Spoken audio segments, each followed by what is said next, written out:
stops, no one knows. We're going down.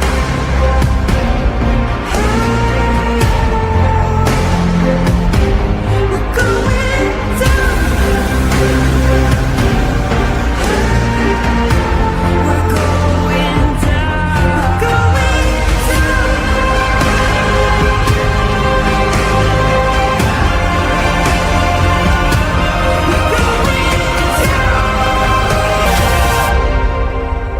Do you dare to follow me down?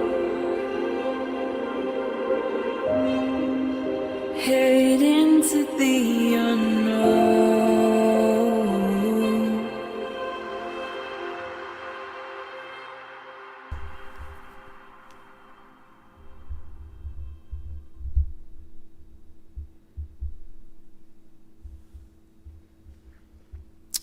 Good day, everyone.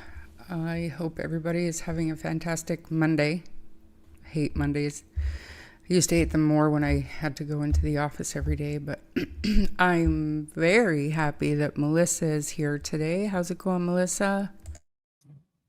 It's going good. How's everybody been? I've missed y'all. I've been able to catch a few of your lives here and there.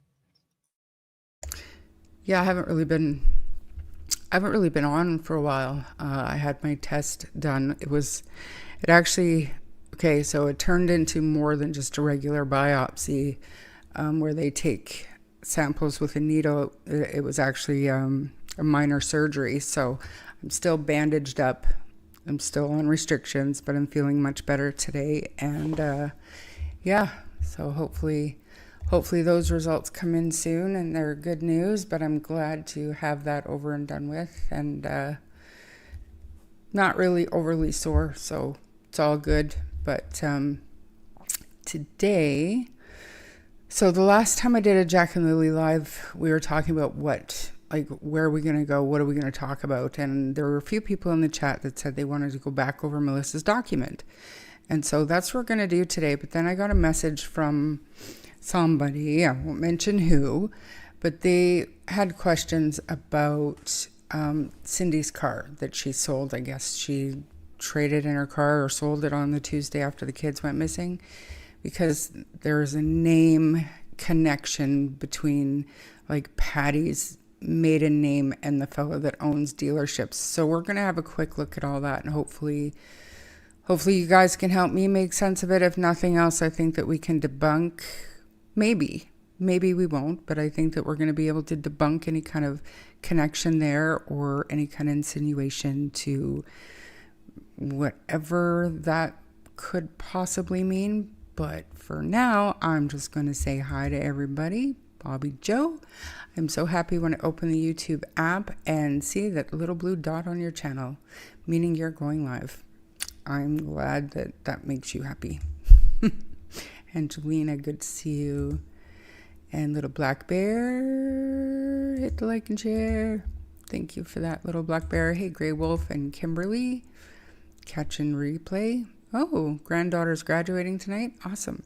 My granddaughter had her kindergarten grad when I got to Lethbridge last week, which I told you all about when I did the Darius live stream. Catter, thank you for joining today. Hey, Lynn. Good to see you. Been a member for 2 months. Oh, thank you. I missed you guys too. I said I really enjoyed talking to you guys about this stuff. Cindy Sperry, thanks for being here. Camilla. I think we decided on Camille.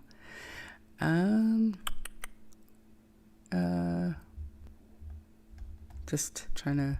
Okay, little black bear. See you when you get back. Have fun. Be safe. Hey, Amy 0077. And Sesame, good to see you. Hey, Jam, just Jeannie. Awesome that you're here. Hey, Heather. Don't think that I know who you are, but I don't think that I've seen you in chat for a while. Thanks for joining today. Hey, Marie and Tam, good to see ya. Not even going to try listening from Florida. Thanks for being here. Hey, Roots. Long time. Good to see you today. Annabelle, hello. You're confused, as am I, as always. Sailor Moon, hope you're doing good. I have my chat open, so I know, but thank you for joining today. Sue Oilers, hello, and hi, I'm Just Ducky. Mr. Hemi, good to see you. And Maria, not even going to try, but good day. Thank you for being here. Christina, good to see you. Thank you for being a member for 8 months. Wow. Esther, hey. Good to see you. Captain Injustice, awesome that you're here. Thank you. Jessie D, hey, nurse. We're all still waiting. All still waiting. Yes, please. If you do not sub to Melissa, go over and sub up. Blue Bears, good to see you. I didn't get my hair cut. I did not get my hair cut. No, ma'am. Anastasia in Cleveland, good to see you. Hey. Who else? If I miss you, sorry. Thank you for that. Hey, Michelle James, good to see you. Hey, Rob. Thanks for joining today. In case you didn't know, Rob was voted on to Turtle Island tonight on Dolly Vision, or it's not Dolly Vision, but it's that channel, the Turtle Island, whatever. So he'll be taking part in whatever competition that is. I'm not 100% sure. I haven't watched it, but yeah. Esther, hello. Who else? Helicopter Grandma, good to see you. Have to watch the replay. Love it. Nana, good to see you. Hey, Elsa. Who else? Who else? Hopefully I don't miss anybody. At this point, I get confused if I've caught you or not. Angela, hello. And who else? Who else? Who else? TJ's mom, good to see you. Hey, Donna, your Universal Truth. Lovely to have you here today. I don't believe there's any connection, Charmaine, but I will let you know if I find out different. Thank you. We're going to look at the website. We'll look at a couple of different family trees. And, you know, at first glance, I was like, nope, nothing. And then I saw something. I thought maybe, but even if, like, what's the insinuation? You know what I'm saying? Like, what's the point? But we'll talk about it. If it creates a conversation. If it doesn't, we'll move on. It is that simple. Jim, Survival, good to see you. Thanks for joining today. And who else? Anything new in Jack and Lily case? Nothing.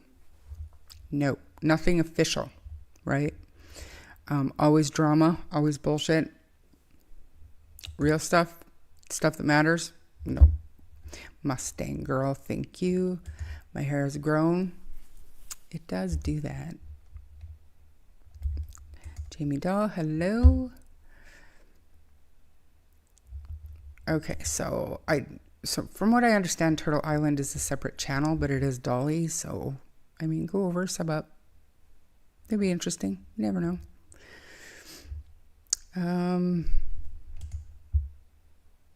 Joanne, when is Daniel's trial date? He doesn't have a trial date yet. His next appearance or hearing is on the 7th of July. Unsure if he has to appear to that one because he does have representation. So he may be there, he may not be there, but it's July 7th. Crazy Gal, good to see you. Hey, Charmaine, I'm a little late. Never late. I'm always late. Don't even worry about it. So,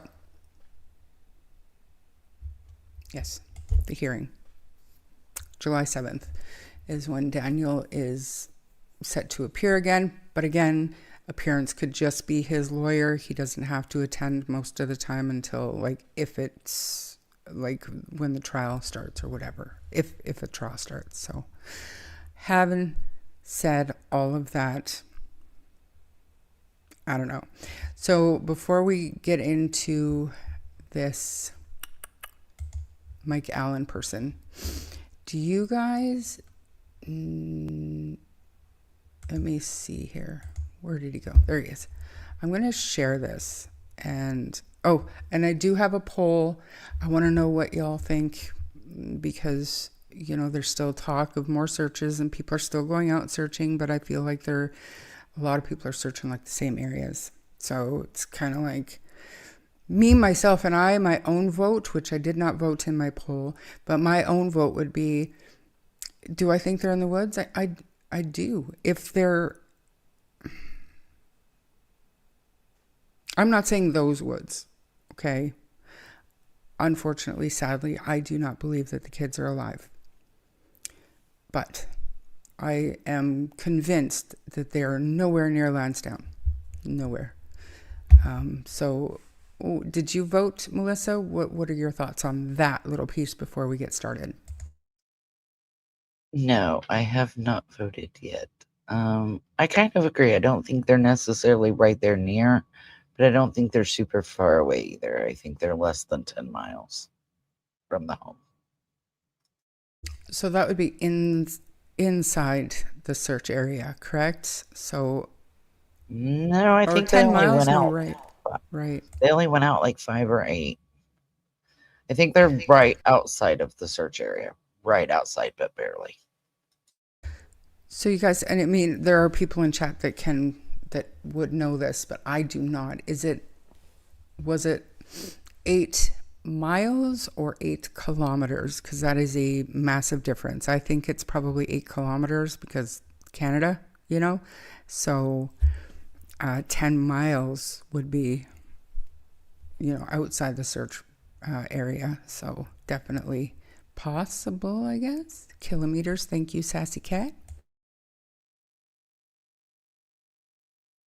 So, again, somebody that matters. We'll just put it that way. And it's not, I don't mean Daniel. I'm not talking about Daniel. Somebody that matters in this case coverage had brought this to me just saying, is there a connection here? And it maybe give us something to talk about to figure out if there is a connection here. So here we are. We're going to talk about the Allen Auto Group in Amherst, Nova Scotia, because apparently this person is who, I guess he owns a few different dealerships in the area, but this is where Cindy went to trade in her vehicle. So I'm going to jump down to this paragraph here. It all started with Rod Allen at Rodco Automotive in Sackville, New Brunswick, back in 1981. This is where Rod's son Michael began his automotive career, and like most great professionals, he started with basics and began pumping gas in 1983 for his father. After graduating from Mount Allison University in 91 with his Bachelor's of Commerce degree, Mike continued his automotive career back at Rodco, buying and selling cars. Then they added Byways car and truck rentals where Mike worked until he bought Robinson Plymouth Chrysler in 1999. He eventually bought Albion Tire Center across the street in 2007 and purchased Atlantic Kia just down the road in 2009. 2015, the Allen Auto Group began to really take shape as the purchase of Scotia Hyundai took place up on Robert Angus Drive, along with 2 adjacent pieces of property. The next year, the all-new Amherst Chrysler facility was opened right next door to Hyundai dealership. In 2017, the group took on an open point for a new startup Nissan dealership, and November, the state-of-the-art facility opened beside the Chrysler facility. So as you can see, this fella is running a successful business in auto dealerships, pumping gas, everything. I do not want to sign into my LinkedIn, so I went to his LinkedIn. And I hate it when this happens. How do I do this? Stop sharing. My bad. Sorry.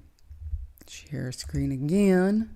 which I don't understand why. I should be able just to... There he is.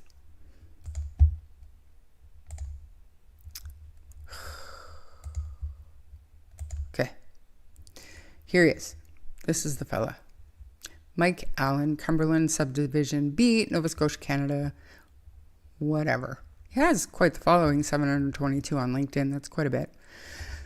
So anyways, Allen Auto Group representing Chrysler, Dodge, Jeep, Ram, Kia, and we also read Nissan. So he's, you know, he's got it covered. So I think this is, you know, even though I believe, what did we talk about this morning? Amherst is about 45 minutes from Wentworth, and Cindy works in Truro.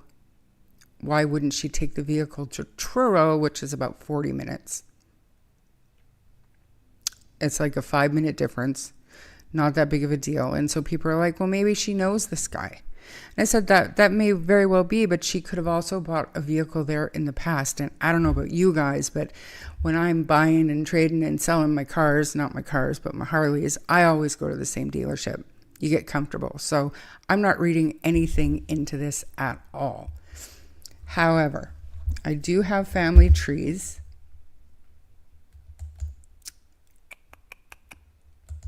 Which one is this?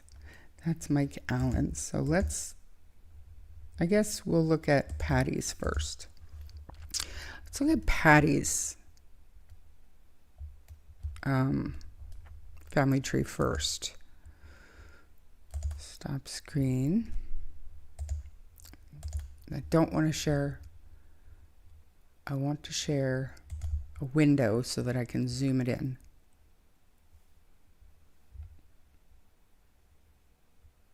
I think this is the right one. Okay. Nope, that's Mike's. Perfect. Whatever. We'll do this one first, okay? And I'll zoom it in for you, Julie.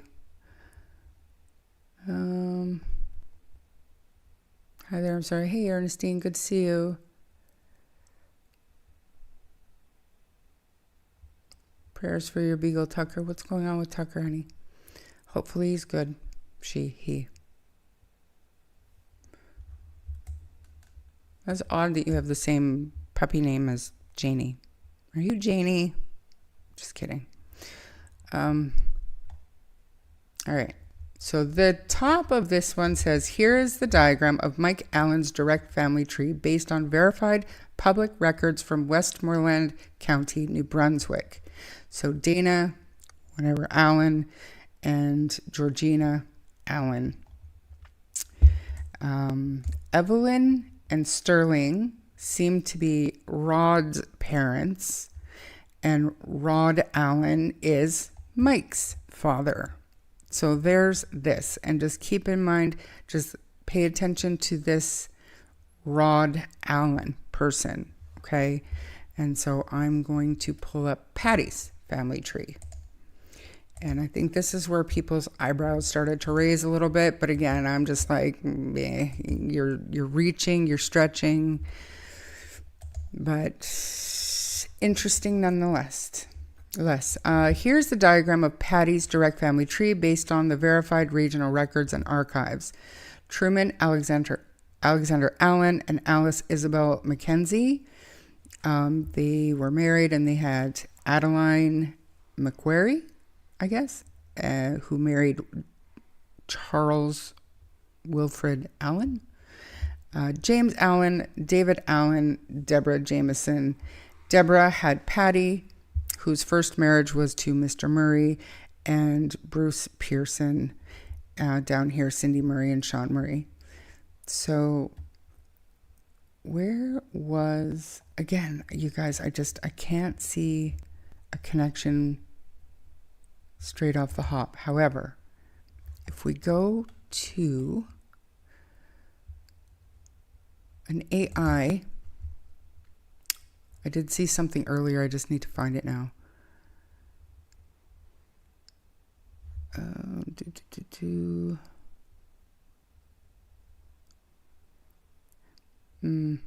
There's nothing. Nothing, you guys. I'm not. Anyway, I'll show you what I'm looking at right now. I did see Rod on another family tree, though. Let me pull this other thing up real quick. Like I said, this is probably going to be more about debunking or putting to rest any kind of rumors or speculation about Cindy's car. Like, to me, it's just, yeah, it's a conversation, I guess, that we could have, because there were a number of people talking about it. So when you have no information, you might as well talk about shit, right? So this is just shit to me. Family background and passing. Parents: Wilfred Allen was married to Adeline Macquarie Allen, both predeceased. Their son Jim. The family home: Wilfred and Adeline raised their family in New Brunswick before their children branched out across Canada. Marie Antoinette. Interesting, right? Survived family and sibling tree. Wilfred and Adeline's legacy is carried on by their children and extended grandchildren as detailed in the family records. That is according to Fleewilling's funeral services. Patty Pearson, wife of the late Bruce Pearson, residing locally in Bible Hill, Nova Scotia, which she doesn't anymore. James Jim Allen, who lived in Lower Queensbury, New Brunswick, with his wife Barb, daughters Kim, Melissa, and Penny, and 5 grandchildren. David Allen, who moved out west, resides in British Columbia. And Deborah Jameson, married to Carl Jameson, who resides in Rockland, Ontario. Because you're looking into a family tree, would you like to see if there are any specific marriage certificates? Which we didn't do. We didn't do that. So again, I thought I had seen a Rod in one of these screenshots that I had. Just give me one sec, 'cause there's 2 other ones that I didn't want to put up because it's like a literal marriage certificate. Let me just read through it real quick. Yeah, no. Does anybody know if there's a connection there? And if there is a connection, a family connection, what does that mean? What does that mean? Besides nothing. Leo Allen is in New Brunswick. Again, yes, they have the same name, but how many Allens are there between New Brunswick and Nova Scotia? Just because you share a name, like how many Martells are there and Mackenzies, and they've got nothing to do with Daniel, Janie. Do you know what I'm saying? So a name does not necessarily mean a familial connection. But even if it did, I struggle to see what the insinuation is. Do you know what I'm saying? Like, this man seems to be well-established, successful in doing what he's doing. Is he on Patty's friend list? Okay, but like I said, what is the insinuation? What are your thoughts here, Melissa? Like, honestly, what are your thoughts? So far, they're quick and simple. It's too far removed to be anything for me, but even if there is some sort of family relationship, I don't see the point in trying to make that family relationship something more than it is, even if it's, way down the line.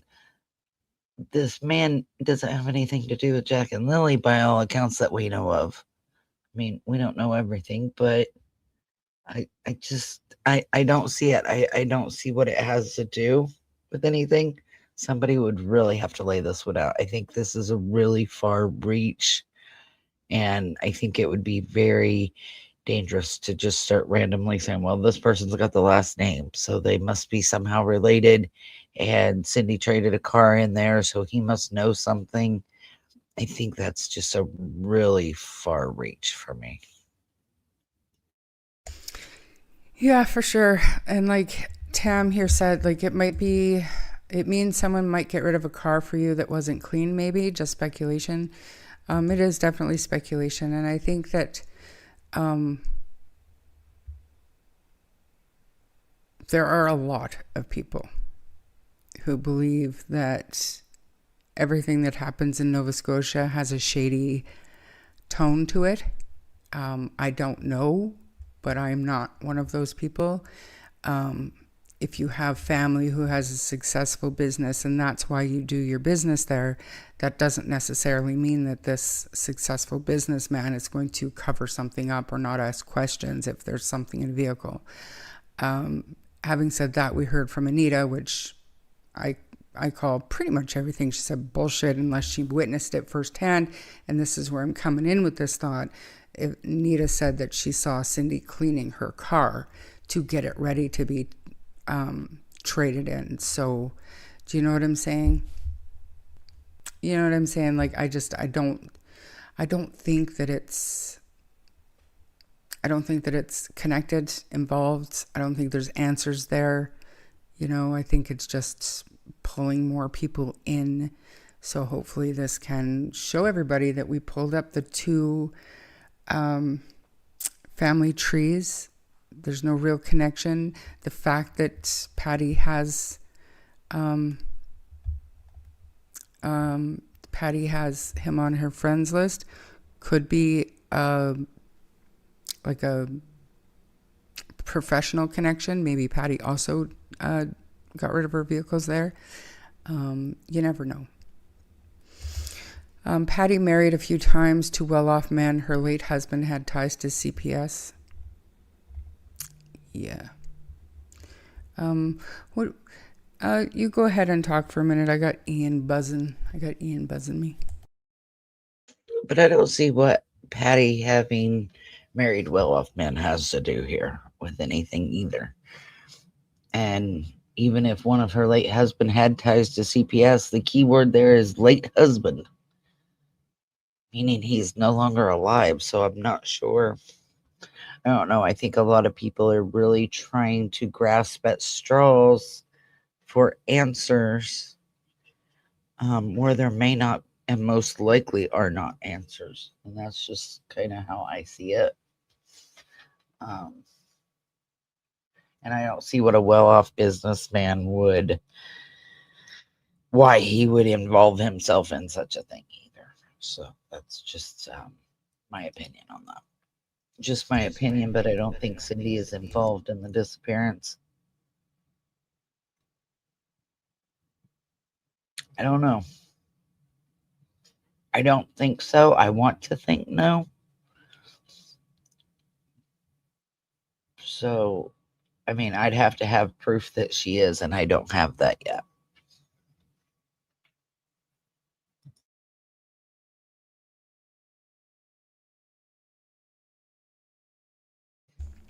Okay. So, do we want to move on, or perhaps it was a leased car and it was time to buy or trade it in? Could be. Karen Steves, good to see you. Thanks for joining today.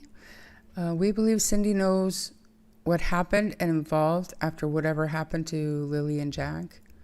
Some people do believe that Cindy knows, and I think it's fair. I do. She said she cleaned the car seats, not car, which she said was hidden in the property and smelled rank until the day she traded it in. There was, what was there with Malaya when traded in? Interesting, Tam. Some people are going on a witch hunt.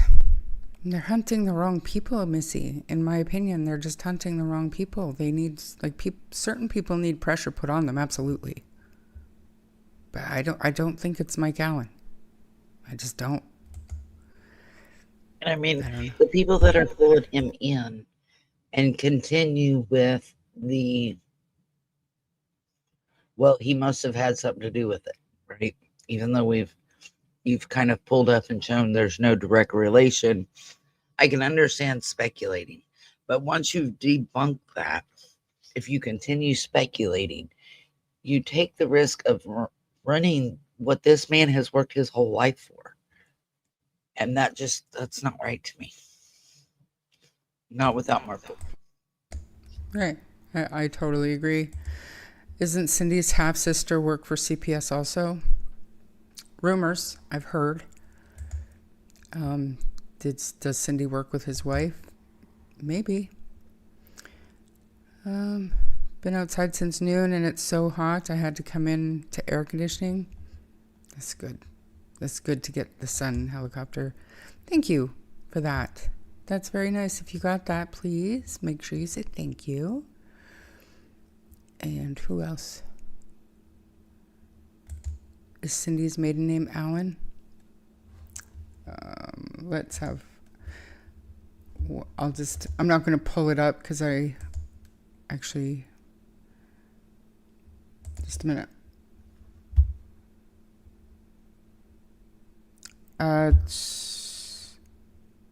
No, it's Murray. Patty's first marriage was to Mr. Murray, and Cindy Murray and Sean Murray. So I believe her maiden name is Murray. And Crime Science Stories, good to see you. Hello.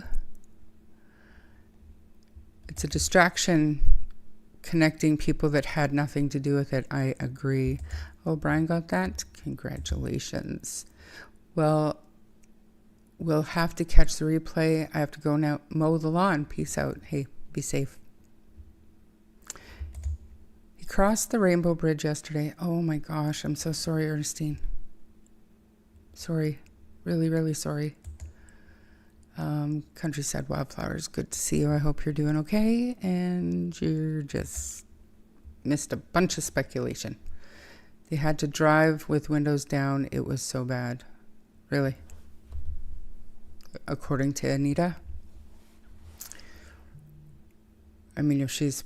This is my thing with Anita. If it's something that she claimed to have seen or experienced, okay, fine. Everything else, bullshit. Didn't Malaya call her mother? Did they speak at all for any amount of time? Or did Malaya call her mother in the middle of the night and speak for any amount of time? I think Cindy knows something.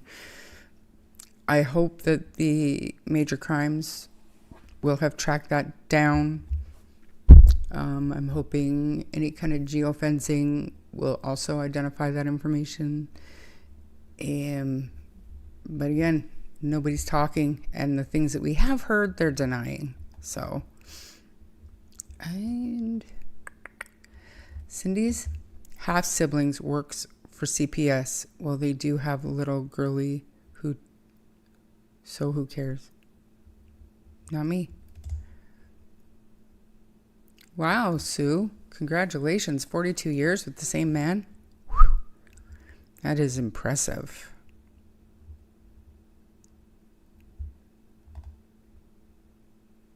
I don't know why you're saying sorry to Brian. What happened? I missed something. I think Dolores she needs about the dog. Oh, that's Ernestine. Ernestine Lynn.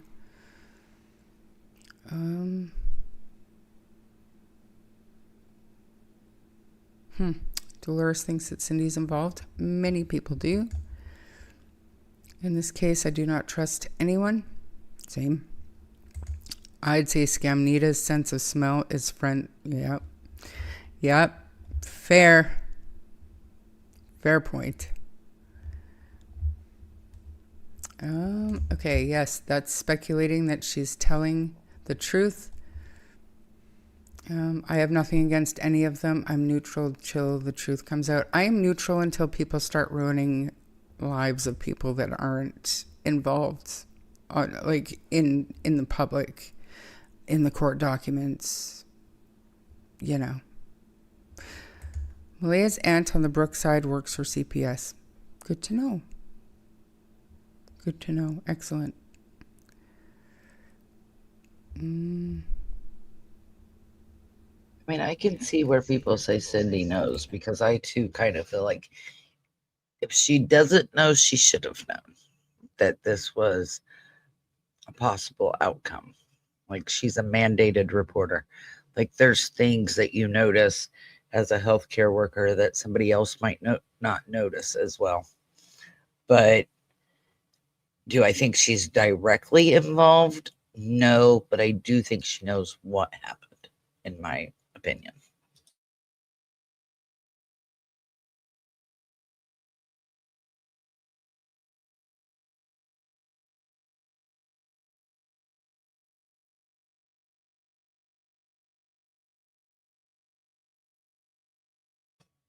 I think a lot of people are going to look stupid when the truth comes out. If it comes out.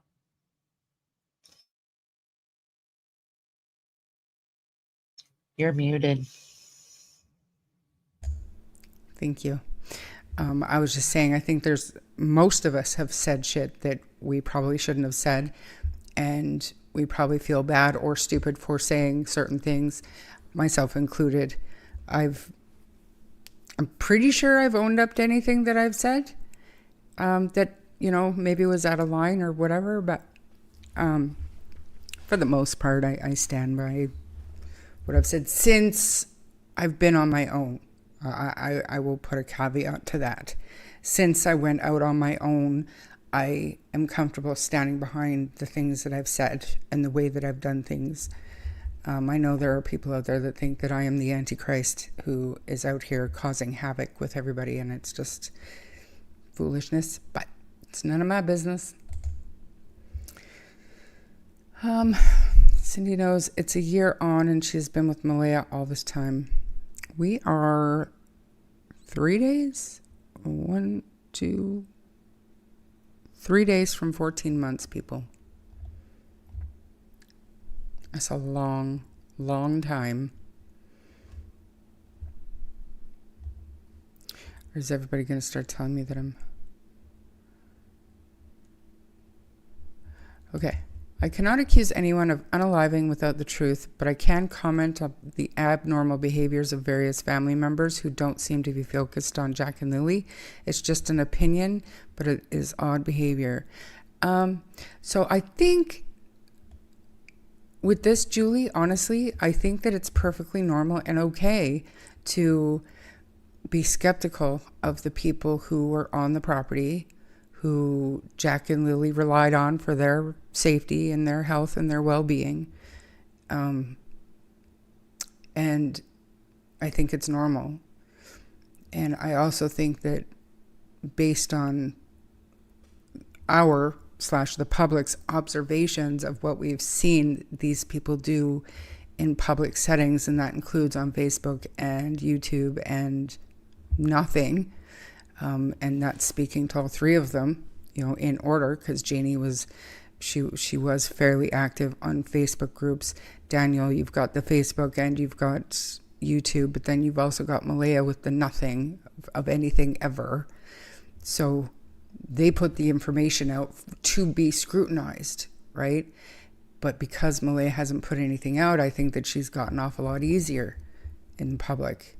But now, really sketchy shit is coming out, and I think it's by design. I really do. So I'm doing my best to ignore it. You don't build a garden plot to privately grieve or remember or meditate or whatever and then give it to a YouTuber to put out. Not for recognition, just to show that was for the reaction. That's all that was. No different than the off-roading trip over the weekend. There's no reason that was a public TikTok. No reason. Other than creating more drama, more speculation, piss people off, whatever it is. I looked at it and I kept scrolling. Like, whatever. If that's how you decide to spend your time, Malaya, I mean, well done not being photographed or videotaped drinking, but there was no booze around there, but whatever, none of my business. But I think it's all by design, and the stuff that we see that Malaya is doing, or the stuff that we hear that Malaya is doing, is all by design. It's to start the drama. It's to start shit. So I choose to ignore it. Did you see any of that? Which I am not going to pull it up, but did you see any of that, Melissa?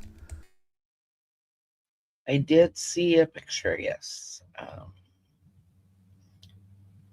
Thought it was in poor taste, but I'll just leave it there.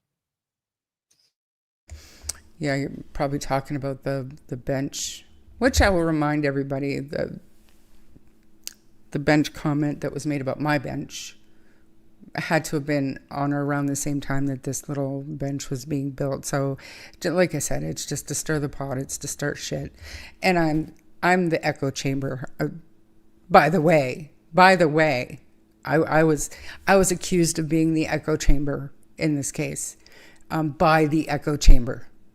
So, because of something Patriot Girl did, sent shenanigans, and I was accused of putting Patriot Girl up to that, and that is absolutely ridiculous.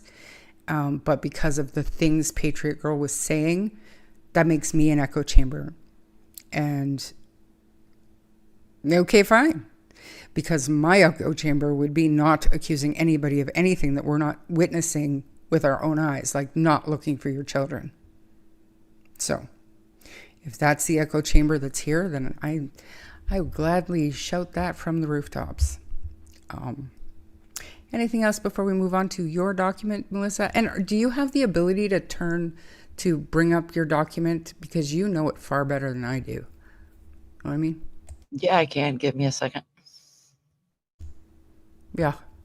I think that would go a lot smoother than me trying to trip over. And plus, if we connect to any videos or anything to watch, Melissa's sound isn't messed up like mine. Right? So you guys have to remind me before we end to grab that poll. In my opinion, can show that well, hold up pictures and ask for help. Yep. The behavior panel years ago, they did an entire show on how parents act. And guilty parents, innocent parents, their reactions when their children go missing, they run the gamut. Innocent parents who are accused, I haven't seen a single parent who never says anything. Never. The innocent ones. The innocent ones are crying, they're screaming. Even the ones who are privately emotional and can't show emotion in public, they are still out there hanging posters. They're still out there talking to the mainstream media. They're looking for their children. So everybody grieves differently, sure. But you don't even know if you should be grieving. You should be panicked. And that the whole thing about months ago when the picture of Malaya at the beach came out, people were like, what, she's not allowed to move on with her life? And after a while, and especially now, my answer to that would be no. Absolutely not. You know why? Because she hasn't looked for her kids publicly. And that matters. It absolutely matters. Because who better to tell the public about her kids, their behavior, their mannerisms, what to look for, than their mother. And if their mother's not able to do it, then their grandmother. So I'm not accusing anybody of anything.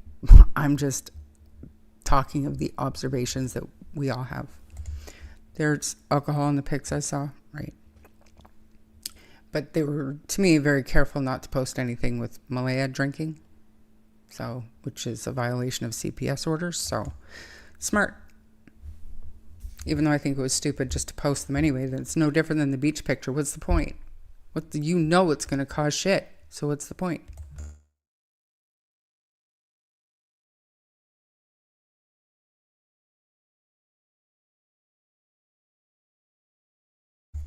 Okay. Am I behind in chat? People have been following since the beginning, and we have heard so many of the three slip-ups so many times we do not know exactly what happened, but so much is transparent. Yep. Transparent to speculate about, right? Because we weren't there. We don't know what actually happened. I don't even care about Malaya anymore. We are here for Jack and Lily, complete strangers. Let that sink in, Malaya. Yep. Thousands of people care more about what happened to Jack and Lily, where they could possibly be, keeping their names and faces out there than their mother has shown in public for 14 months. Less a day. One interview on day 2. So, this is just my opinion. I think I'm entitled to it. So, guys, what do we want to look at with this?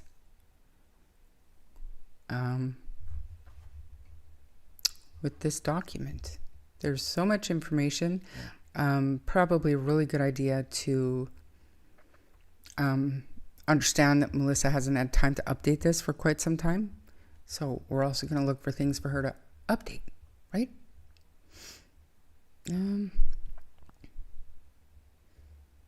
So I think the last thing I added to this, and I actually realized when I pulled it up, I put it in the wrong freaking spot, but that's okay. Was when Daniel came out and talked at the 1-year anniversary. So last month. It's been almost a month since I updated anything. Well, in all fairness, Melissa, what are you gonna? If it was up to date a month ago, then it's up to date today. Let's be real. Who the fuck could move on with their lives? Makes my tummy hurt. All the fucking self-serving shit Malaya does. I agree. Ron Mexico, thanks for being here. I've been watching a lot of videos of Gilgo Beach Killer, and that one girl's mother is how mothers act. Relentless. You're not wrong. Go watch the Isabel Celis case. They even threatened to take the kids if the husband didn't leave. Nothing they said or did could convince the people they were innocent until a few years later, and a serial killer was arrested for kidnapping Isabel out of her bed and eventually murdering her. So with this one, you guys, Hunter S. True Crime, I believe it was the last video that they put out. Great video. Goes through the whole case from start to finish. And the parents were publicly accused of having something to do with it. And they weren't doing a whole lot of media for a long time. And then they started. So, I mean, go watch it. Yep. Exactly how innocent parents behave. But there was still the public who really thought that they were guilty. And it was because of some of the shit that they said that seemed odd to the public. So, Pat Brown, who is a criminal profiler, did a couple of videos on Jack and Lily. There were drones. What? Oh, they were done from... Where's my glasses? They were done from the beginning when the kids first went missing. I wish she would do another video. It devastates me every time you see these big people, these big channels, these famous people. They'll hit on Darius McDougal or Jack and Lily, but then there's nothing new to cover, so they don't ever mention it again. It's like they do these one-offs. Ashley Banfield, same thing. Nancy Grace with Darius, same thing. You know, they don't touch them again. Yeah, Pat Brown's was 5/15 of 25 is when she did hers. It's in here. Is it a long one?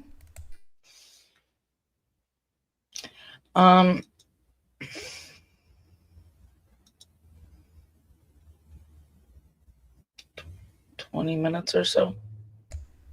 Let's watch that just for a few minutes, and I'll star some comments. I'll star some comments so that we can look at them, but I think that would be great. We just, have a listen to Pat Brown. And this was from like close to the beginning. I remember this. So go ahead. I can't hear it, by the way. Okay, yeah, I've got to turn the volume up. Here we go. Everyone, this is criminal profiler Pat Brown, and it has been all over the news, and it's very popular on all the internet channels, all the true crime channels, as to what happened to these two Nova Scotian children, because they're missing, and they've been missing quite a while. And so there's a lot of channels are going berserk, and they're being called, some of them have been called conspiracy channels, because they're pointing the finger at the mom and the stepdad as having done something to these children. Now, I would like to go through some the basic points that I see at this point in time may actually support their theories that these children didn't wander off, nor were they kidnapped. So, first of all, let me read you just the latest information coming out. Police in Canada have announced they are dialing back the search for 2 young children who vanished from their home into the woods of Nova Scotia last week. Okay, I have a problem. Well, this is the Daily Mail, so but it's interesting when they say this because there is actually no proof that they disappeared from their home into the woods. There's no proof of that. That's simply bad reporting. What they really should say is the police have scaled back the search of the woods because they haven't found the children, and so much time has gone by. I think they're thinking those children are not in the woods. Jack Sullivan, age 4, and his sister Lily, age 6, were last seen about 10 a.m. on Friday on a road close to their home in the Canadian town of Lansdowne Station. Well, that is completely, I don't even understand that because they weren't seen on a road as far as I know. The 10 a.m. thing comes from the mom and stepdad who say that's when they think that the children disappeared at 10 a.m. on Friday, on a Friday morning. That's very questionable. And I want to point out, it's always questionable when the people saying it, the people that were with them and who might have something to do with what happened to them. The real question is, when did somebody else see them? Now, as far as I know, nobody's seen them at all since Tuesday. That's when the bus driver dropped the kids off at their home. Now, so the Tuesday was the last time somebody else saw them. Then the Wednesday was a holiday, so there was no school, so the kids would be at home. I'm not sure exactly. She's 6, he's 4. I don't know. I guess maybe he goes to preschool. So anyway, they were clearly weren't going to be seen on Wednesday. Well, unless they went someplace. And Thursday, she supposedly had a cough, so they stayed home. I'm not sure why he would stay home. So the last time they were seen was on a Tuesday afternoon when they were dropped. And of course, now we know, this was done, within the first 2 weeks, 5/15. So this was done, 13 days after. We now know that they were seen at Dollarama. Right. Yeah. Yeah. So, I mean, be patient with this stuff, you guys, because this was early on and some information hadn't come out yet. So, yeah. And since then, as far as I know, unless if you know any differently, put it in the comments below. As far as I know, since Tuesday afternoon, that was the last sighting of the children outside of the claims of the mother and stepdad. So unless somebody saw them on Wednesday or Thursday, we don't know that they were alive on Wednesday or Thursday. We don't. So this is one thing the police will be checking. They'll be checking the phones, the mom and stepdad's phones. They'll be checking, I don't know if there's any cameras in the area where they can see the vehicles going by. They're going to check all of those things to be sure that these 2 children didn't come to harm in the home between Tuesday afternoon and Friday morning when the 911 call was made, and were then taken someplace and buried, shall we say. Because that's like 60 hours that I don't know if anybody knows where these kids were. And 60 hours is a long time. If something happened to them on Tuesday, Wednesday, or Thursday, that's a long time to get rid of bodies. Just saying. So they could absolutely drive a heck of a long distance and find a place, because it's a very rural area, lots of woods, to find a place to put. So she does go over that, but I think that's kind of irrelevant at this point as far as when did they go. Do you want to skip ahead to what happened that morning or another? Yeah, that's a better idea. Yep. So we've got what happened that morning. That's kind of a short segment.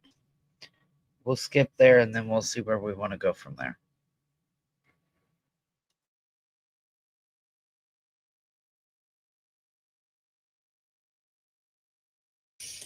A number of people have pointed things out, and they've caught on to this, and that's why a lot of people are suspicious of the mom and stepdad. The mom said she and her the stepdad, thought the children were playing, and they sneaked away the short time the couple were occupied. So they're in the bedroom, supposedly taking care of the baby, their baby. And so the theory that they're claiming they think is true is that they were just distracted. Kids went outside to play and then vanished. And they sneaked away. Let's find out how they sneaked away. We always make sure, Mom says, we always make sure that we're out there with them. Well, actually, that is obviously not true. Because if they aren't in the house with you, then you aren't outside with them. So that doesn't make sense, because in other words, if they got out of the house without you being there, then you were not with them. So that's a statement that's just incorrect. We always, because it always is in there. Or you could say we try to make sure we're out there with them. That would make more sense, but I guess that morning we screwed up. That would be truthful. This is not truthful. We always make sure that we're out there with them, watching them. And they happen to just get out that sliding door. They just, and I want you to keep an eye on the word just, because just oftentimes means there's deception, that there's a lie coming up. They happen to just get out that sliding door. How do they just get out the sliding door? Well, probably because it's accessible to them. Is that what you're saying? Like the lock doesn't work on there or whatever, or you're not really worried because they're 6 and 4. So if they can open the door and go out back, you don't really mind that much. Something's not quite right in what you're saying. They happen to just get out of that sliding door. And we can't hear it when it opens, she said. Well, how many times have they stuck out and you didn't hear it? It's a little confusing. All right, now we get to this. They were outside playing, but we weren't aware of it at the time. This is where everybody goes, whoa. Even people who aren't profilers and don't do statement analysis go, whoa, this doesn't make sense. They were outside playing, but we weren't aware of it at the time. Then how do you know they were outside playing? That makes zero sense. And the next thing we knew, it was quiet. What? So if you didn't know they were outside playing, then how did it become quiet? I mean, wouldn't it have been quiet, just quiet? I mean, if you didn't hear them outside, and then it got quiet. What? It's nonsensical. All right. Then this is what gets interesting. That was in past tense. Now we go into present tense. We get up and look outside. Now, when people go into present tense, there's usually deception. In other words, this isn't exactly what happened. So now I have to imagine it. And I'm now going through, like I'm fantasizing what could have happened. So here I'm going through like an act. Okay, so we get up and we look outside. We're looking everywhere, yelling for them. Okay, so this is all in present tense. Not we looked for them, we yelled for them, and it's also very vague. Where were you looking for them? Where were you yelling for them? How long did this go on? This is all because I don't think that happened. That's what it seems like. So therefore, it's all imaginary and there's no details because there's no details to put in there because they don't exist. And then she said, and I instantly just called 911. Now she goes back to past tense. She did call 911. So that is something in the past tense, you see?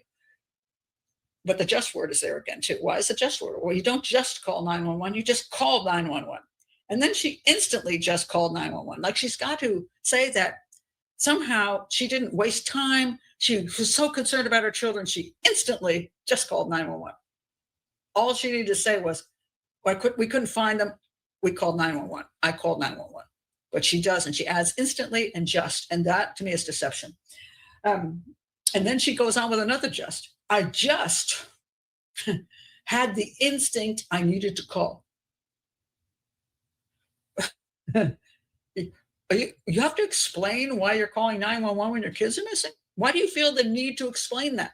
Anybody would just say, I called 911. That's the end of it. Now you have to had an instinct. Good, that's good. I'm glad you got some human instincts that I needed to call. No, but your kids are missing. That is a very bizarre statement. And again, it's likely because what's happening is not really what's happening. She did call 911, but not probably for the reasons she's trying to claim. All right. That is very weird. Now, that is one of the reasons people did pick up on that. So some of the channels, which I don't even like, because I find them concerning in the fact that they go way too far and way too, they do kind of enough onto them. However, the ones that they found, they pointed this out. They didn't like it, what she had to say. So they were doing some good statement analysis on their own. So conspiracy theorists, though they may be, maybe in this case, it could be on point. All right, so I've got a problem with what she says. Doesn't mean she's guilty. This is what the police have to investigate. Understand the difference between when I'm profiling and going through different pieces of evidence and saying where it points to. If I were working with the police, I would say this exact thing. I would say, I'm concerned about the mother's statements. They don't seem to be right. They seem to be deceptive. And so I say, you need to look further at the mother and the stepfather. You absolutely need to look at that. You also need to look at the time frame, that there's a 60 hours where apparently nobody saw the kids except supposedly them. And that gave them 60 hours to possibly remove the bodies from the house and do something with them. If the children got into drugs, if the children were, whatever happened to them, I don't have a clue. But if something happened to them, that would be their opportunity because they had 60 hours to work with. I would point that out to police. Does not mean they're guilty of anything. This is just one investigative avenue. While they're doing this investigative avenue, they also should be looking at a possible kidnapping, possible missing. They just got lost. You have to look at all of them. But the evidence is not exactly pushing toward that they got lost or they were kidnapped. Now, let me tell you why I think that. So the third thing that really struck me is where this all happened. And this first, well, this is where they supposedly may have gotten lost at. Well, you can see that they could easily get lost in all the woods there. But the kidnapping thing is a really kind of tricky there because they literally have to go out to the road and then be kidnapped. Because if you look at this house, this is the front of their house. But here is, okay, the road isn't even near there. There's a lot, there's a long way down that dirt road to somewhere to eventually to be at a road. So that a kidnapper the kids would get all the way out to the road, or that the kidnapper would come all the way in is very unlikely. Now, so the kidnapping thing I think is unlikely. And also, then I get to where they could have gotten lost if they actually did get out of the house. Now, what do I see here? Now, here's a sliding door going out to the house, into the backyard. Now, there's a lot of people who their comment, let me show you the whole backyard. Their comment is, oh my God, these people are slobs. They're probably drug users. They're scumbag parents. There's a lot of nasty stuff because of there's a relative amount of debris around the house. But I'm going to say this. A lot of people live in the country. They like fixing cars. These people have chickens. Sometimes their houses aren't as neat and clean as people in the suburbs or city would have.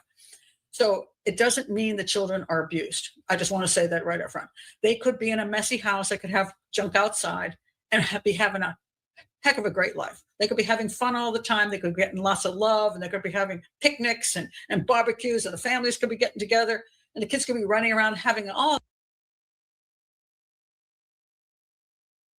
So I don't know what you want. And I don't mean to discredit Pat Brown at all here. But this is so far back. And she had so little information that was factual, being seen at Dollarama, things like that, that I almost discredit this video. Yeah, and I don't know that that's the right words. So if you want to make a note, Melissa, she did do a follow-up when more information came out. I don't know that her conclusions were different, but when she started getting more information, she was more informed, obviously. So just for a quick minute, I want to quickly go through some of the chat stuff, and then we'll continue on. If you sleep, police officers, including RCMP, if there's anything that you are guilty of, a crime, that whatever they will tell you not to speak to the public, to the news only, to your lawyer. I've got and like I am telling you guys to go watch the Isabel Celis case, the Hunter S. True Crime. The law enforcement there were asking the parents to talk to the media, were giving them media contact information.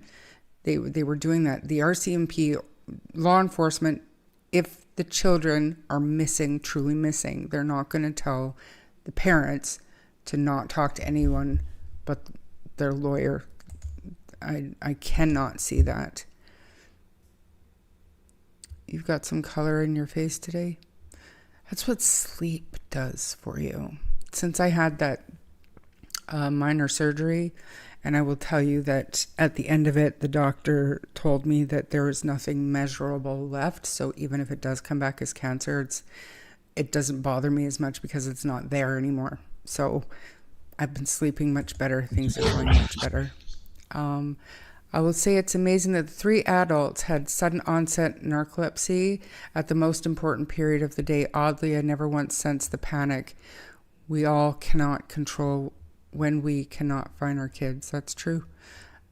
Even for 30 seconds, it would be sheer panic for me. How about as a grandmother, Melissa? She has to have known that the living situation was poor, but she didn't act. Are you talking about Cindy or Patty? Or even grandma on the other side? Because she said that Malaya told her Daniel held her down, when she asked if Daniel had abused her. So there are many people who I would question, why didn't you say anything? Melissa, what are your thoughts? Well, I think Patty should have said something because Patty's seen him. But I think, Cindy is the one that is a mandated reporter, and she should have seen the signs and she should have reported it. There was no reason that these kids should have had the black eye and the busted lips and the bruised fingers and everything that we've pointed out in pictures, and it not been reported.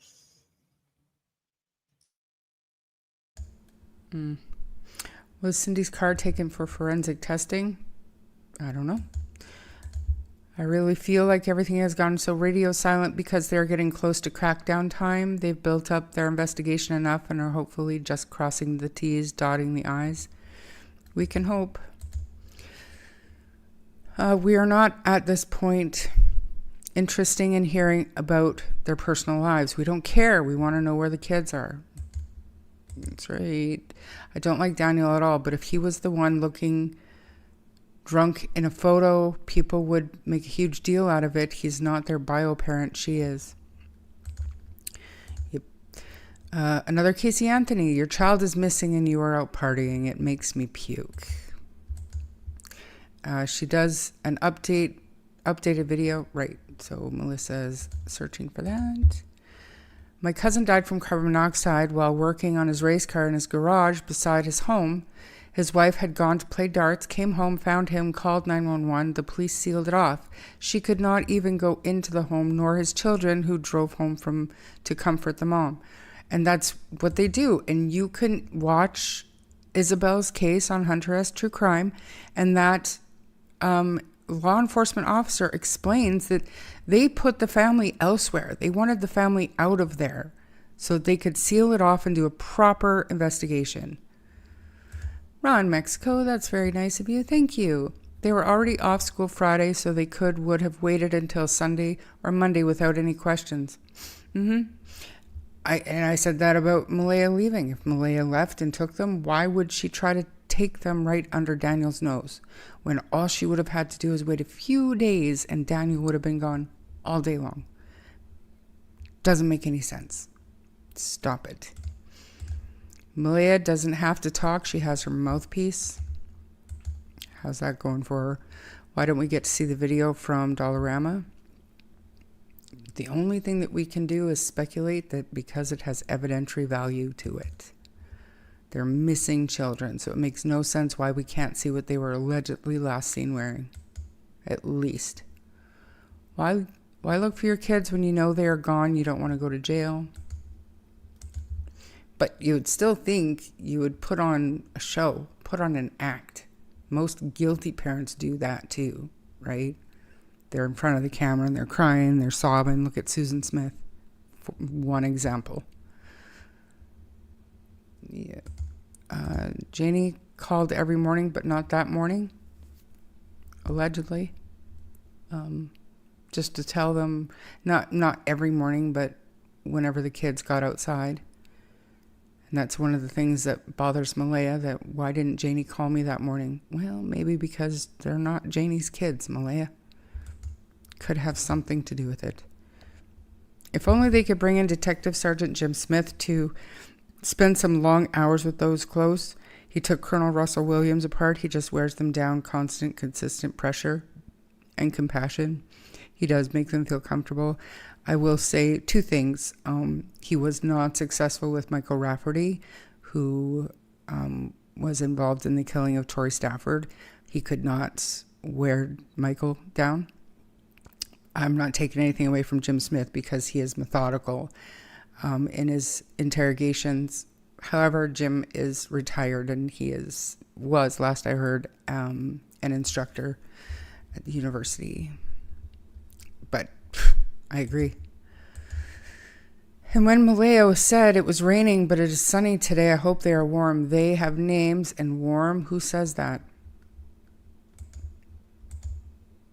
Yeah, the trouble is she could sound guilty because she's trying to spin it in the best light to disguise her own negligence, not necessarily her direct involvement. True. Instantly is to emphasize what she knows is the right thing she should have done. That's right. I agree. So does Pat Brown. When it was said they will talk to anyone in the store, made me think someone took them from Dollarama and never mentioned of on video in any other store. I thought that it's possible, and it has happened before, that they were followed from a store and a plan was put into place if it was, a stranger abduction. How many have you seen that leave without searching and just move on with their life? None of the innocent ones. Not without looking. I was shocked by the video that came out of the inside of the house. It seemed very tidy. And Janie made a comment. I think it was on Monsters of Sabotage. I think. Could be wrong. Might have been on Monsters of Chaos. But that it was Christmas 2023, I want to say. 2023 going into 2024. But I still don't understand why the video was taken. And I did reply to her comment, but I don't know if she's seen it or not. And Mrs. Mom, Pat Brown is being too kind. Agreed. And I'm 36 comments behind. So if you guys are talking, then sorry. What else? Melissa, did you find anything else on Pat Brown on her channel? So I found a second video. There was actually one I watched that I went over like Sebastian and Summer Wells, Madeline McKenna. It's like, why are these kids still missing? I thought that's the one you guys were talking about, but it looks like she did one 15 days after the first one, with an update. I don't remember now how long it was. 14 minutes. So we can watch it if you want. Yeah, we might as well. I mean, we'll start to watch it when she's going over some of the new information. We'll see if her conclusion. From what I remember, though, I remember no shade on Pat Brown, but I remember clicking off of it because I was just like, ugh, But that was also back in my sunny days. So let's have a listen. Let's see what she has to say.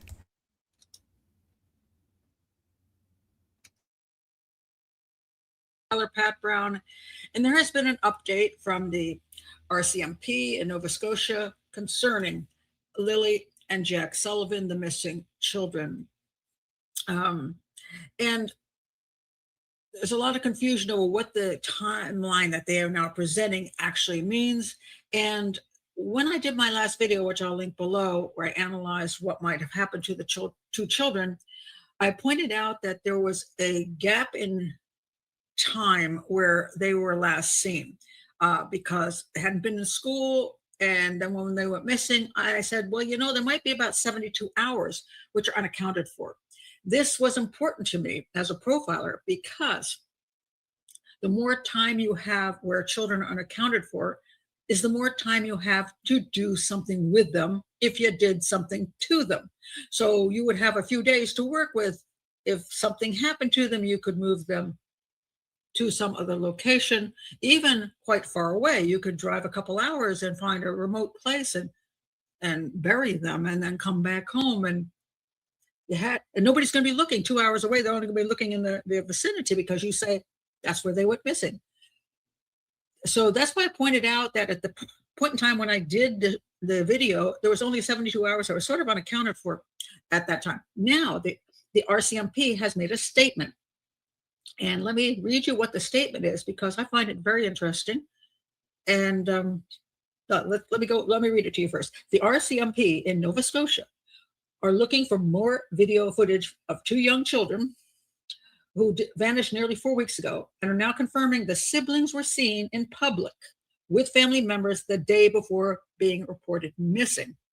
Okay, this is very important because if this is true, the 3 days which they might have had to work with if the parents were involved is now shrunk down to less than 24 hours, which still gives a reasonable amount of time, mind you. But that is important because you're trying to figure out what time frame anybody had to work with. Now, mind you, the RCMP has said they don't believe the children were abducted, which is fascinating in it right there, because what proof do they have that they weren't abducted? Because if the children managed to get out of their yard and somebody theoretically could have abducted them, why would they say they don't believe they were abducted? Well, they must have some reason to believe that, which ends up being 2 possibilities then. One, the children truly did get out of the backyard and go off into the woods there, and they just haven't found their bodies because they got lost in. It's hard to find bodies sometimes, especially small ones. Or something happened to those children that has to do with the parents that were in the house. And what I pointed out in my video last time was people keep talking about how the place is trashy and, it's a horrible, there's cars everywhere and there's junk everywhere. And that means the parents are bad people. I disagree with that. There's a lot of people who live out country way, shall we say. They love fixing up cars. There's a lot of guys who like to get hold of a car that's, instead of buying a brand new car, they get hold of a car somebody's getting rid of, and they love to fix those cars up.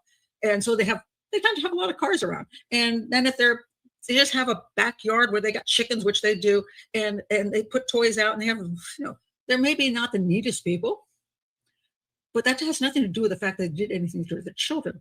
Lindsay Clancy, who murdered 3 of her children up in Massachusetts, had a gorgeous house, everything absolutely pristine. All the children's toys were in proper places. She was absolutely a neatnik, and she killed 3 children.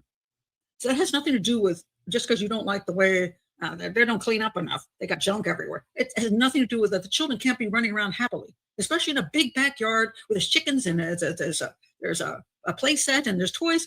I don't see any real good reason why they would have gone out of that yard in a short period of time. Some people said they saw there could be like some kind of holes in the fencing that they could get through. Yeah, maybe, but did they have a good reason to? In a short period of time that the mom and stepdad say they were out there playing? I find that hard to believe. So for me, it isn't a matter of what the place was too junky. It was that the children had a nice place to play, regardless of what you think of that, how pristine it was. And children don't give a crap about that. So they're having a good time out there. And they're used to being out in the backyard. Why are they running away, into the woods? I mean, so that's why I'm suspicious about the children disappearing on their own.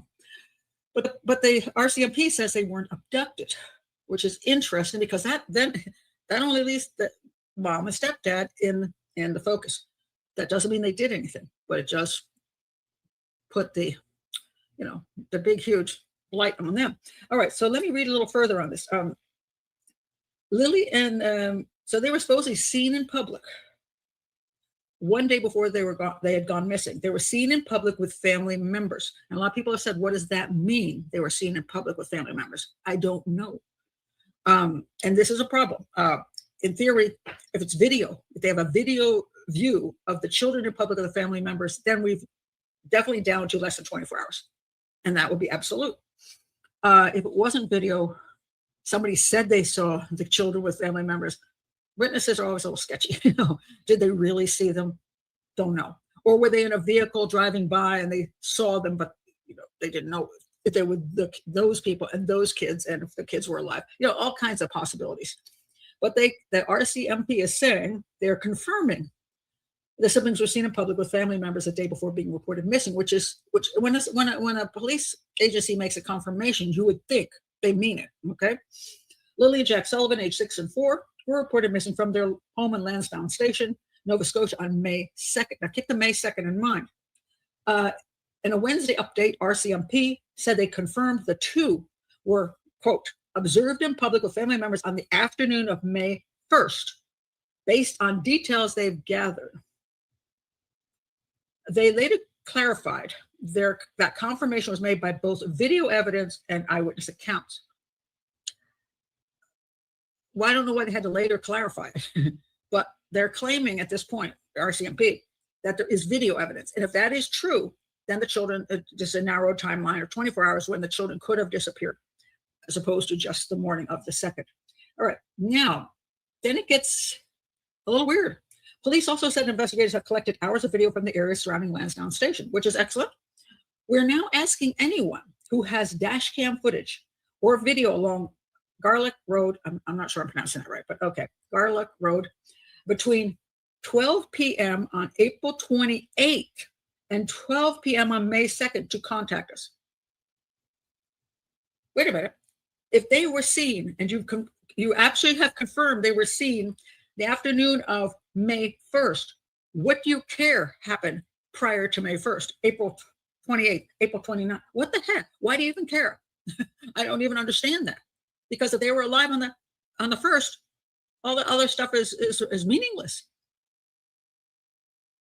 So I have to interject here. It's not meaningless, because if you have somebody who is surveying the family and is conducting surveillance of trying to track down when the kids go outside or when they get on the bus or when they get off the bus, that information from prior days could be helpful.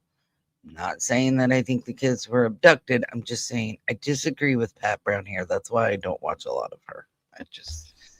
Yeah, I totally agree, and I'm kind of trying to watch chat a little bit, but I'm also going through the last live stream that Daniel joined me on, because there were some comments that he just kind of trying to quote what he said.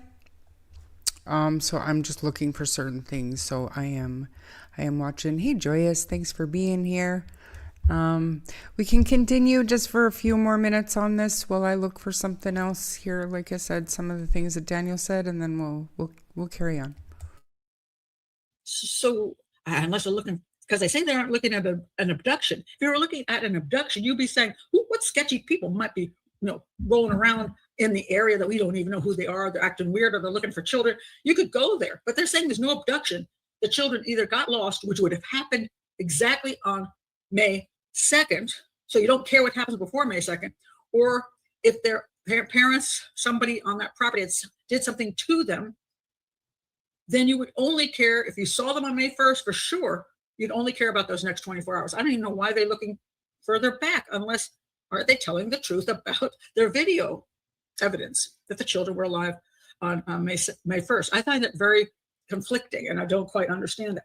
And then they say, police said they're committed to exploring all possibilities when it comes to the case. Okay, well, you should explore all possibilities. And as a profiler, even if I have a viewpoint which I'm pushing, let's say 85%, 90% in this direction, I'm not going to let go of the other percentage, which this could be one of those freaky things where, man, everything looked like it went this way, but it actually is this. So I can't say that the children didn't wander away. I personally can't say they weren't abducted. I can't say whether the parents did something to them. What I can say is I find the abduction thing very unlikely, considering where they're located and how much time the mom and stepdad said the children went missing. And if you look back, if you go to my old video, see what I say about the mother. Okay, so I just seen a comment here from Esther Malone. Marie, the RCMP said no abduction. No, they didn't. They said there was no evidence of an abduction. That's what they actually said. Not that there couldn't have been an abduction. There was no evidence of an abduction, and that all possibilities were still on the table. That's right. And that's a huge point of contention with me, because if the children have been abducted, they could literally be anywhere 14 months later and nobody is looking for them far and wide. Like, literally, guys, we are the only ones. You know what I'm saying? So, and that was one of my things, that when the RCMP realized that people took that as they ruled out an abduction and the public was going with that, they needed to come out and clarify that. They really did. They should have said something so that we all understood that it's possible that the children were abducted and are somewhere else. I don't really want to get into my thoughts on the investigation, because, well, I'm not a cop, but you know what I'm saying. Yeah, I don't know. What do you think? Do you think that's enough of Pat Brown? I know that people are, they don't seem to be too impressed with her take on things, but again, it's information that we haven't looked at. Y'all wanted to start over, so thinking about where professionals like Pat Brown were mentally back then, even though we have nothing to compare it to now, it's important. So I do have a couple of clips from Daniel's last visit to the channel that we can listen to. Up to you, Melissa. What do you want to do? So again, no shade to Pat Brown here at all, but I just do not necessarily agree with her assessments. I think there are other behavioral analysis and statement analysis people that are covered in the document that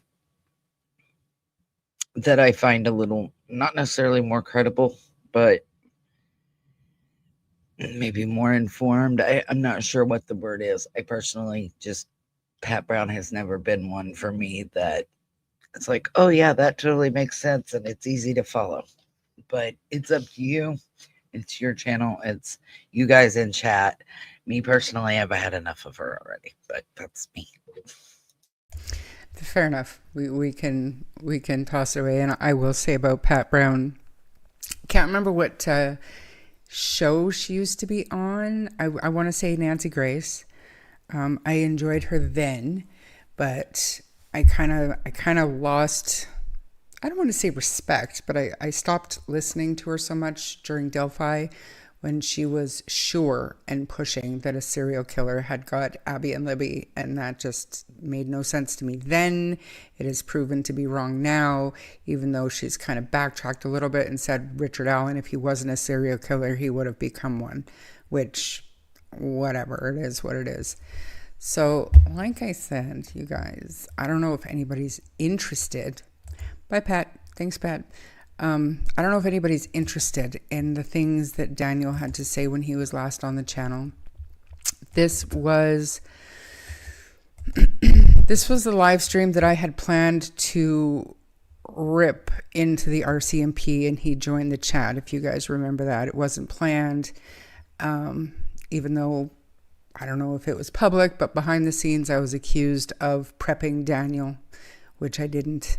I didn't even know he was coming on. But anyways, there were a couple comments and a little conversations in chat here while Pat was going on and on about some of the stuff that Daniel had said. So we're going to watch, where are we now? 1:14, so 6, 7, 8, about 8 minutes of this. There's 2 questions back to back that I saw people talking about in the chat. So we're going to watch that. Hopefully my sound doesn't mess up. I'm going to mute Melissa's video. You can pull it down if you want, but we're going to listen to Daniel here. Apologize if people don't want to hear from Daniel, but this is the best we got. I have asked him right now if it were true that Malaya doesn't have supervised visits anymore, because I did see that go through chat. I did ask him. He has not read it yet. But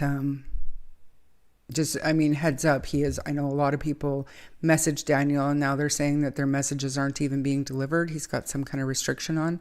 He does not have me on that restriction. He did read the message I sent him. It was simply the Darius McDougall TikTok that I made. He did read that. So I knew eventually he will get this. Hopefully he will answer me. He has not responded to me in quite some time.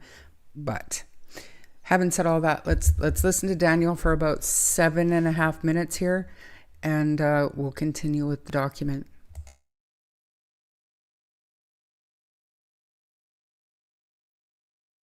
Thank you. And so another bit of speculation that we've heard was that the witness, your friend from work or whatever, had heard, he saw Malaya with your youngest daughter, but heard other people in the vehicle. Have you heard that? And who else was in the vehicle, I guess? There was Lily Jack in the vehicle. That would have been when Malaya was putting our daughter into the car, right? And that's when Malaya got the new car. So, Ed was, checking it out and everything. And so the back windows are tinted, so you can't see inside. So he only heard the kids, right? Lily and Jack in the back. Makes sense to me. Thank you. And so that was this one. And I think his name is actually in the court documents, if I'm not mistaken. Yep. So, okay. And then Monsters of Sabotage, welcome in. Daniel, did you give back the car seats, and when did you give them back? Give Lily and Jack car seats back? I'm guessing that's what Monsters is referring to. They were in Malaya's vehicle. So in Logan, I think she was on Hidden in the Fog early on. And did she say that Malaya's vehicle had to be towed out of there? Yeah, there's pictures of that. When Cindy and Malaya and them, they abandoned the search. That's what I call it, because that's what it was, right? They left the car parked at the end of Lansdowne Road, right at the intersection there. And when I went out for the next day to the search briefing with Commander of Operations, I think my brother was there with me for that. And Commander of Operations, name's Josh, he told me that this is exactly what he said. They're sick and fucking tired of the vehicle being in the way, so it had to be towed out of there, because they left it right at the bottom of Lansdowne Road, and at that intersection. So the searcher's vehicles were having a hard time, going around it and everything. It should have never been left there. It should have been driven, to wherever, Cindy's or wherever, right? And then my wallet was left in the vehicle, and they took my wallet. So I had to ask Major Crimes to get that back for me.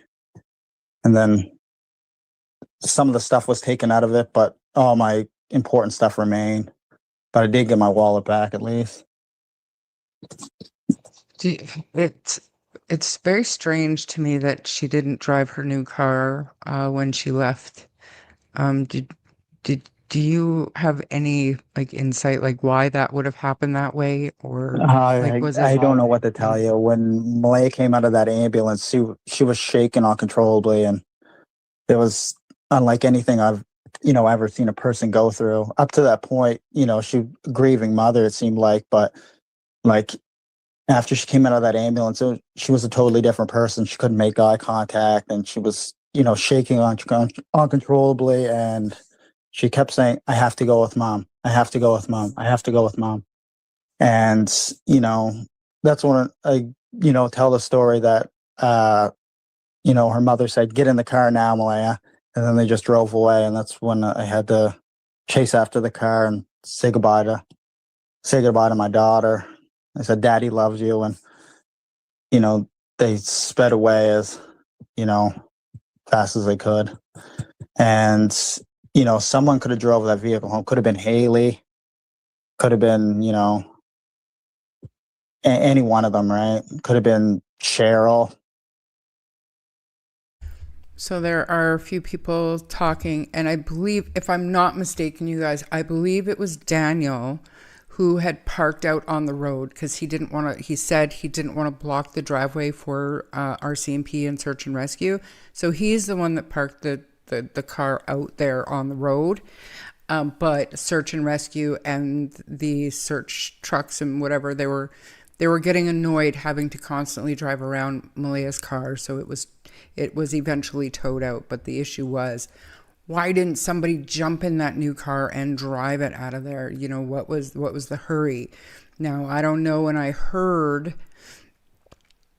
I can't remember where I heard it, but I heard that while in the ambulance, Malaya got a text message that basically said Daniel had been cheating on her, and that's what sent her over the edge, and that's what brought Cindy to say, "I'm taking you out of here, Malaya." Verified? Of course not. But that's just what I heard. That's a good point, Maritzka. Maybe she didn't have the keys. Maybe Daniel still had the keys to it. That's very, very possible. Very, very possible. What are your thoughts on what Daniel just said there? And the one thing that we first listened to was because of, what was it again? Man, menopause is so fun.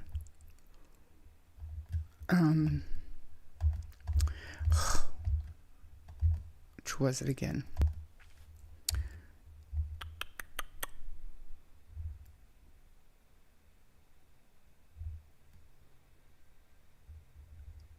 Yeah, whatever. That's what it was. So, what are your thoughts, Melissa, on that? And then I'll go to the next one that I found. Well, I'm still trying to figure out when the car got moved from being parked by the marsh to where it was in the searchers and command center's way. Like that, somehow I must have missed that during that live. Because Daniel said when he came back from searching, he parked by the marsh, and the RCMP met him halfway and told him he couldn't go back in the woods. And then he went back in the woods when, an hour or so later when they told him he could. So when did it get moved to the intersection? Wouldn't the marsh be at the intersection? That's how I took it, because it is in this live stream that I'm watching. I'm not going to find it, but he did say, this is the one that I listened to on my way home from Alberta the other day. So I know that is said in here that I don't remember whether it was on yours or somebody else's, but he goes into detail about how he pulled in by the marsh off the road.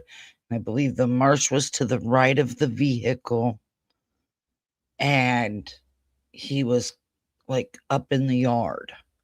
I don't remember where that was set at, but no, he wasn't in the road. He was pulled in the grassy area by the marsh. Am I wrong? Maybe somebody in chat can correct me, but he said Tam he pulled said in two by the different marsh. spots. So yeah, I don't know. It's odd. Because he didn't want to block the driveway because the police were there. Yeah. So he pulled in by the marsh. I'm confused as to how we went from it was parked by the marsh in a grassy area to it being in the searcher and investigator's way. I don't know. Maybe I'm reading too much into that. I think it's perfectly fair. Then towed from there Saturday night. And that's bizarre to me. It's bizarre to me. Anyways, let's move on to the next one that had my eyebrows raised pretty good. This whole section about him getting stuck in the mud days prior. But let's have a listen. It is beyond comprehension to me, and I mean, who knows?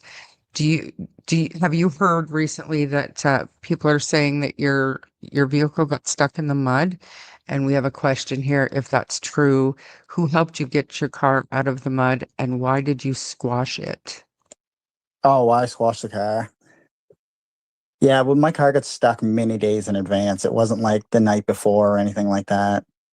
And the reason why I squashed it because, first of all, the inspection was up, and when you live in Nova Scotia, your cars rot out super fast. I don't know if you're familiar with that, but yeah, vehicle's up for inspection, and it sat in the yard for I don't know how long, months and months and months. I had it crushed just like prior to the handlers for bringing the cadaver dogs. And they asked me the exact same thing. Why did you have a crush? And I said, it was, starting to rot out. We live in Nova Scotia and there's no saving it at that point. So I just thought it's just an extra vehicle in the yard. It was already searched. It was already everything that would need to be done with it because it was there for months and months and months. And I just decided, I'll just, scrap it at that point. So, but you can understand just the way the public is, how that does look suspicious. Can you? Well, investigators didn't find it suspicious, so they never asked a question on it. Right, but can you?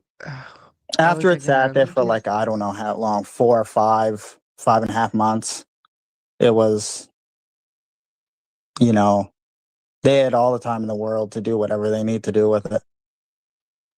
Did you have prior knowledge that the police were coming back with cadaver dogs? Did you have any information beforehand that was going to happen? Oh, when they originally brought them here, you mean? Yeah. Well, I had no idea what day they were coming, and I just like to know that day. It's like, oh yeah, we're taking the cadaver dogs there that day, so I can be ready for the absolute onslaught that I get online. Oh, they brought the cadaver dogs there, Daniel. You know what I mean? You're probably shaking in your pants now. It's like, no, I've been asking for cadaver dogs for how long? And then they're welcome at any time to bring them back. Mom said, like, bring the dogs here. Like, you can bring as many officers as you want here to do a search again if you wanted to. And, Mom's always open to that. It's the exact same as I am. They can bring the cadaver dogs back at any time. Right. And I mean, just hearing it, I already know what's going to be said tomorrow or later today or whatever about that. So you knew that eventually cadaver dogs were coming. So then you had this vehicle smashed or crushed, I believe is the right word for it. Well, So, there was no inspection on it. Was I supposed to keep it in the yard for like years or a year or 8 months or 10 months? It's just, it didn't make sense. I mean, there's already enough vehicles in the yard right now. If there would have been an extra one, there would have been 5, right? Because Mom has 3, and then I have 1, and then there wouldn't have been my other one. So there would have been 5 vehicles in the yard. So it didn't make sense. The driveway's not that big. And I had no use for the vehicle at that point. It started to rot out and mechanically fail. So I just had to haul it away for scrap. Okay.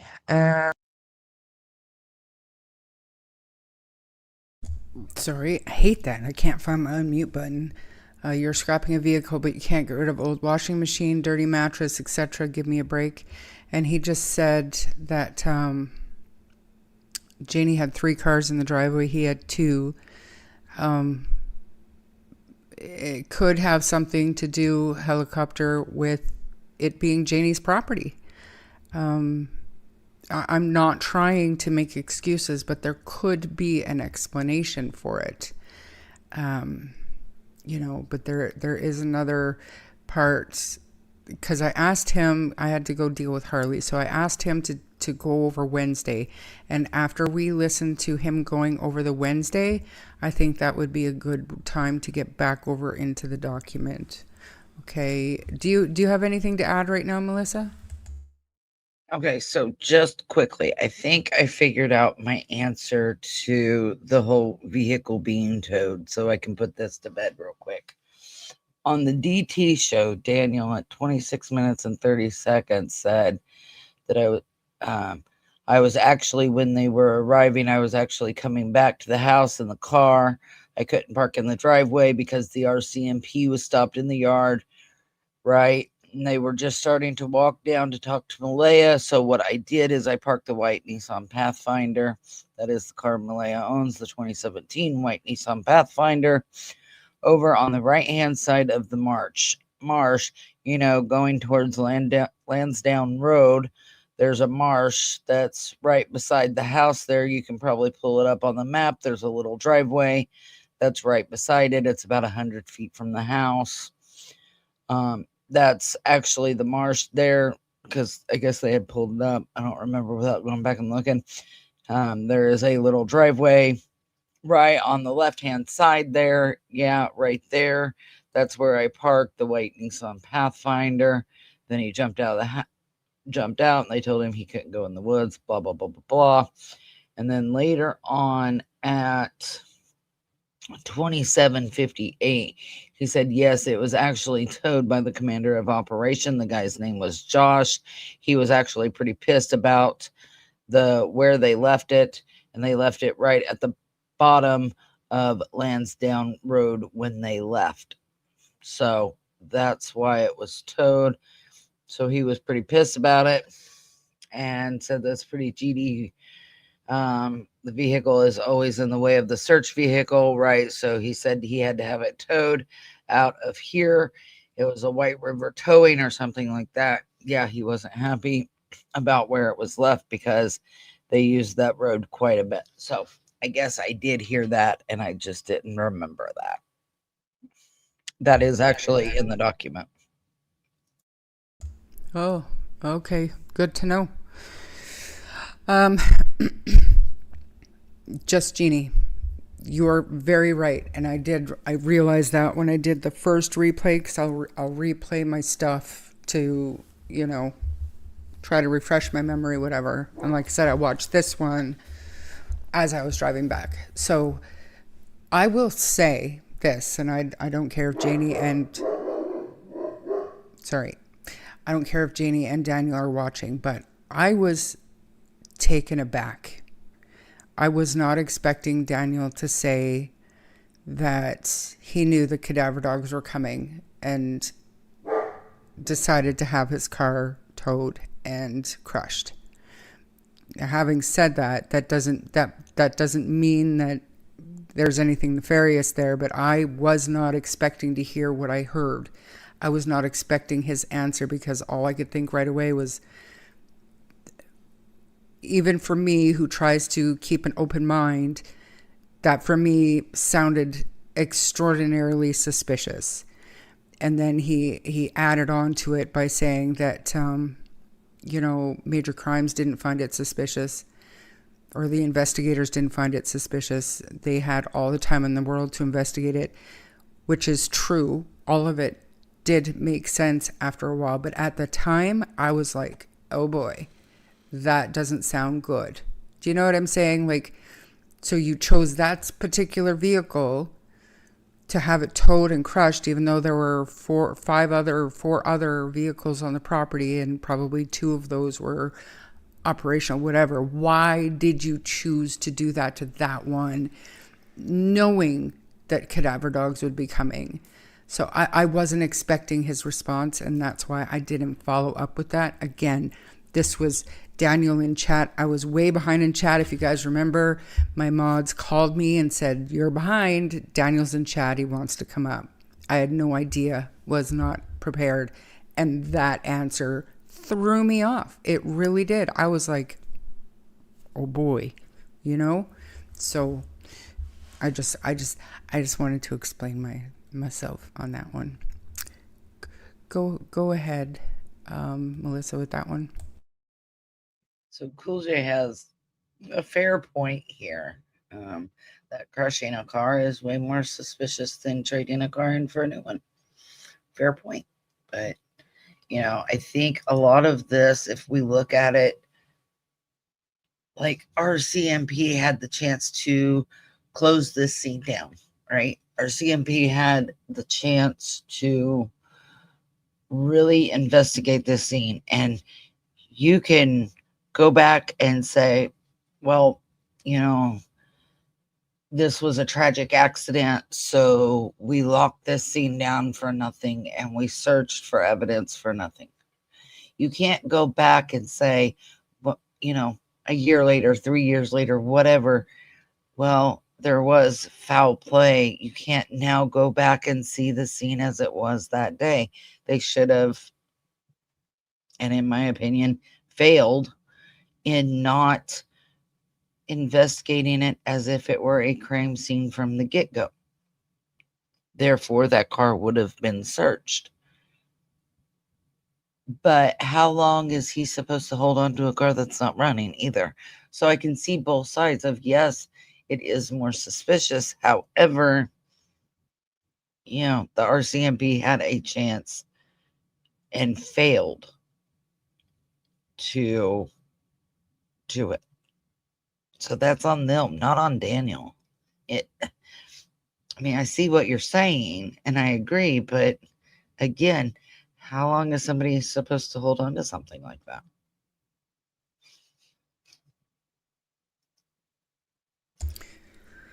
I agree. However, again, his answer did throw me off a little bit because I can't relate to Judge. However, I feel like if my kids were missing, if I was under any kind of suspicion, I would not want to change a single thing, nor would I leave the area. So much of it that I don't think that I would do. But again, I've never been in this situation. If you sell a vehicle to a scrapyard, they will come and get the vehicle plus pay you for the vehicle, and then they use whatever parts they can to get it crushed. Then it gets crushed when they are done with it. Yeah, I did the same. I donated my ex's Camaro to the Kidney Foundation. Yep, I did.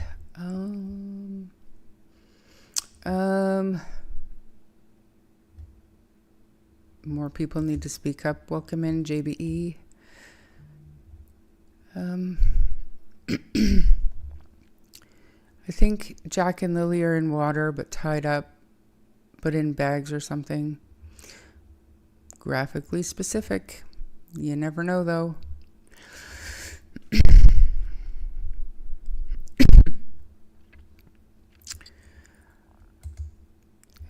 I agree.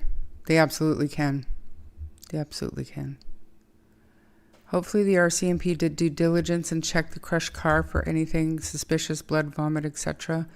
Ruby, welcome in. I believe that if I'm not mistaken, they had the air scent dogs or whatever, they went through all the cars. Obviously this vehicle might have been searched.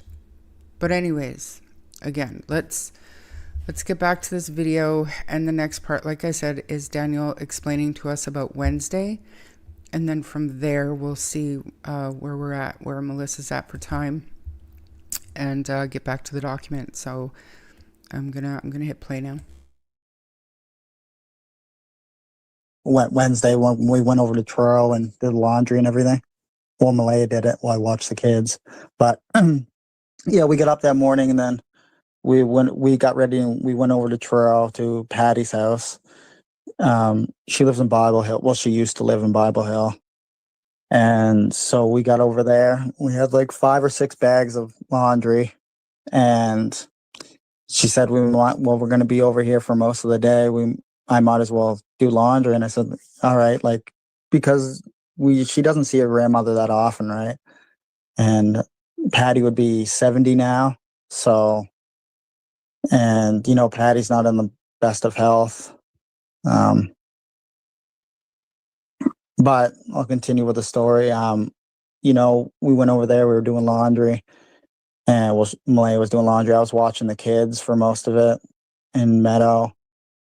I guess I shouldn't be saying her name, and Malaya left for the DMV, and she was gone for, I don't know, an hour probably, maybe an hour and a half. I'm not sure in the exact time, but I looked after Jack and Lily for most of the day. I didn't sit in the car for 8 hours, as some people say. And we got home 10 o'clock or 10:30 that night. It was pretty late because I was talking to Mom that night, and I said, like, Mom, I wanted to be home like hours ago, but we were over there for like 8 hours or something like that. It was a long length of time, and it's a lot to remember, like, from a year ago. But I try to do my best to, have the best recollection I can of everything. But yeah, and as of I know, like, I don't know where Malaya's clothes went. I'm assuming she left them at Patty's house. I'm guessing she left them in the basement. I was unaware of it because she had my clothes and Lily and Jack's, and also some of our daughters as well. So when we got home, I took all the clothes out of the car. I was unaware that Malaya's clothes weren't there at the time.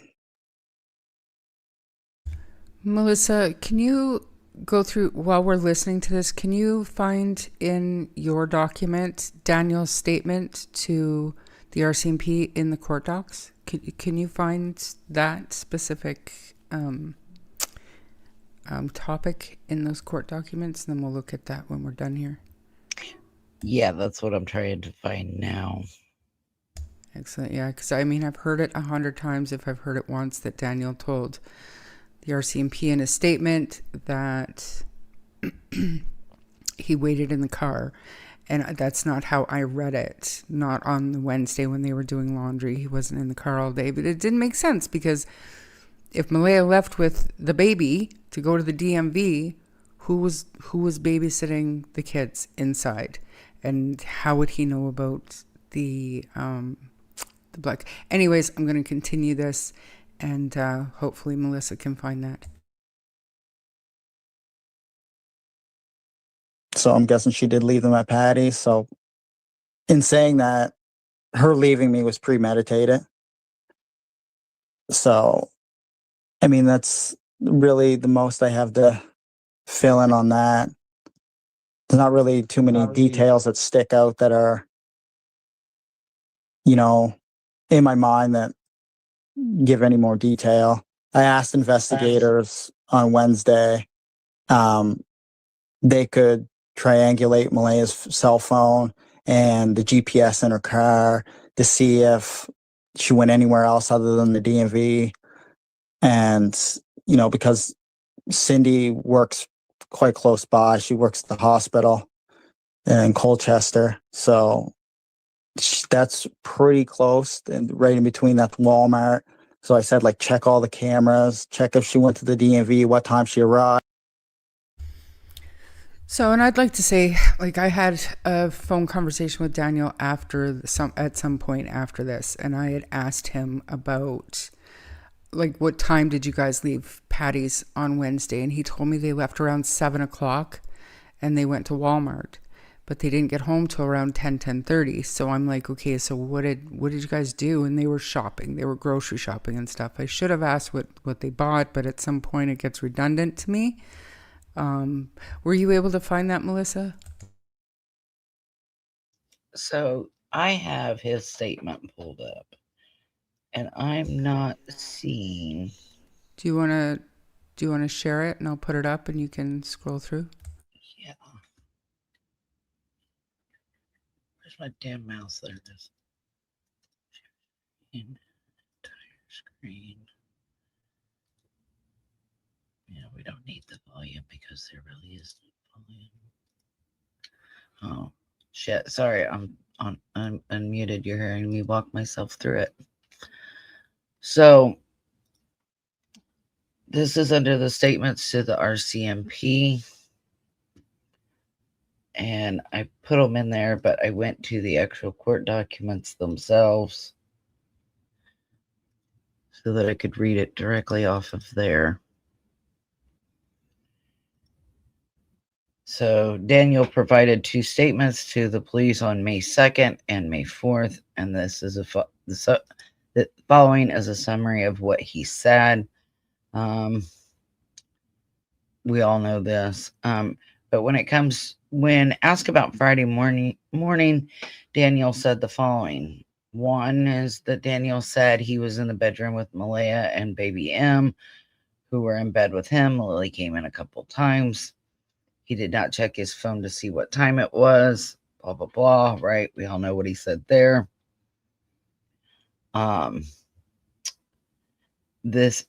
Regarding Thursday, the kids didn't go to school because she was sick. They left home around lunchtime, went to Circle K in Alma. They went to Tim Hortons drive-thru for food. Daniel said he thought the kids were sleeping. They drove to Truro and went to Malaya's grandmother's house to do laundry and spent most of the day there. They went shopping at Walmart and got food. They left her grandmother's house around 9:30 p.m. and got home around 10:30 p.m. Then put the kids to bed. Daniel said he thought Malaya put them to bed. He didn't know what they were wearing because they were underneath the covers when he checked on them. Daniel said he thought he went to bed fairly early that night and didn't wake up until late the next morning. Blah, blah, blah. So nowhere in there does it say that he stayed in the car. Nowhere. So I don't know that I know I've heard it 5 million times, but he didn't say it to the RCMP. And if he did, it didn't make it into their summary. Can you check the footnote? So there was no footnote on that one. So the investigator's comment here is that they believe Daniel was mistaken when he said they went to Truro on Thursday. Based on Malaya's statement and her Google timeline, they went to Truro on Wednesday, and she had the doctor's appointment on Thursday. Daniel did provide a third statement on the 6th. I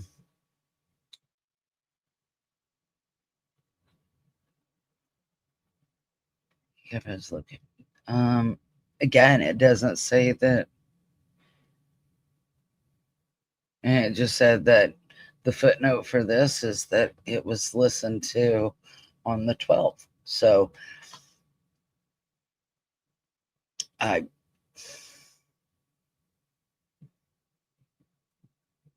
he relied on his reiterated what he had said in his earlier statements and provided no further details. So I'm not seeing anywhere in here where he said that he stayed Baby Monkey is saying check Malaya's statement, and I mean to that I would say how would Malaya know what Daniel did while she was gone?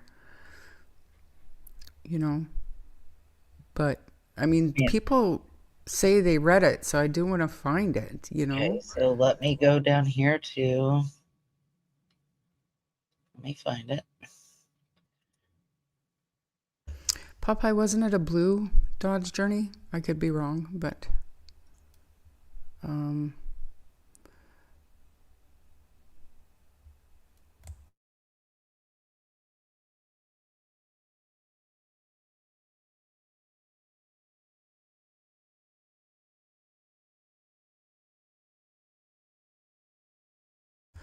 Karen Steve says the story about him being in the car came about in Facebook group to go along with the story that Patty hated him.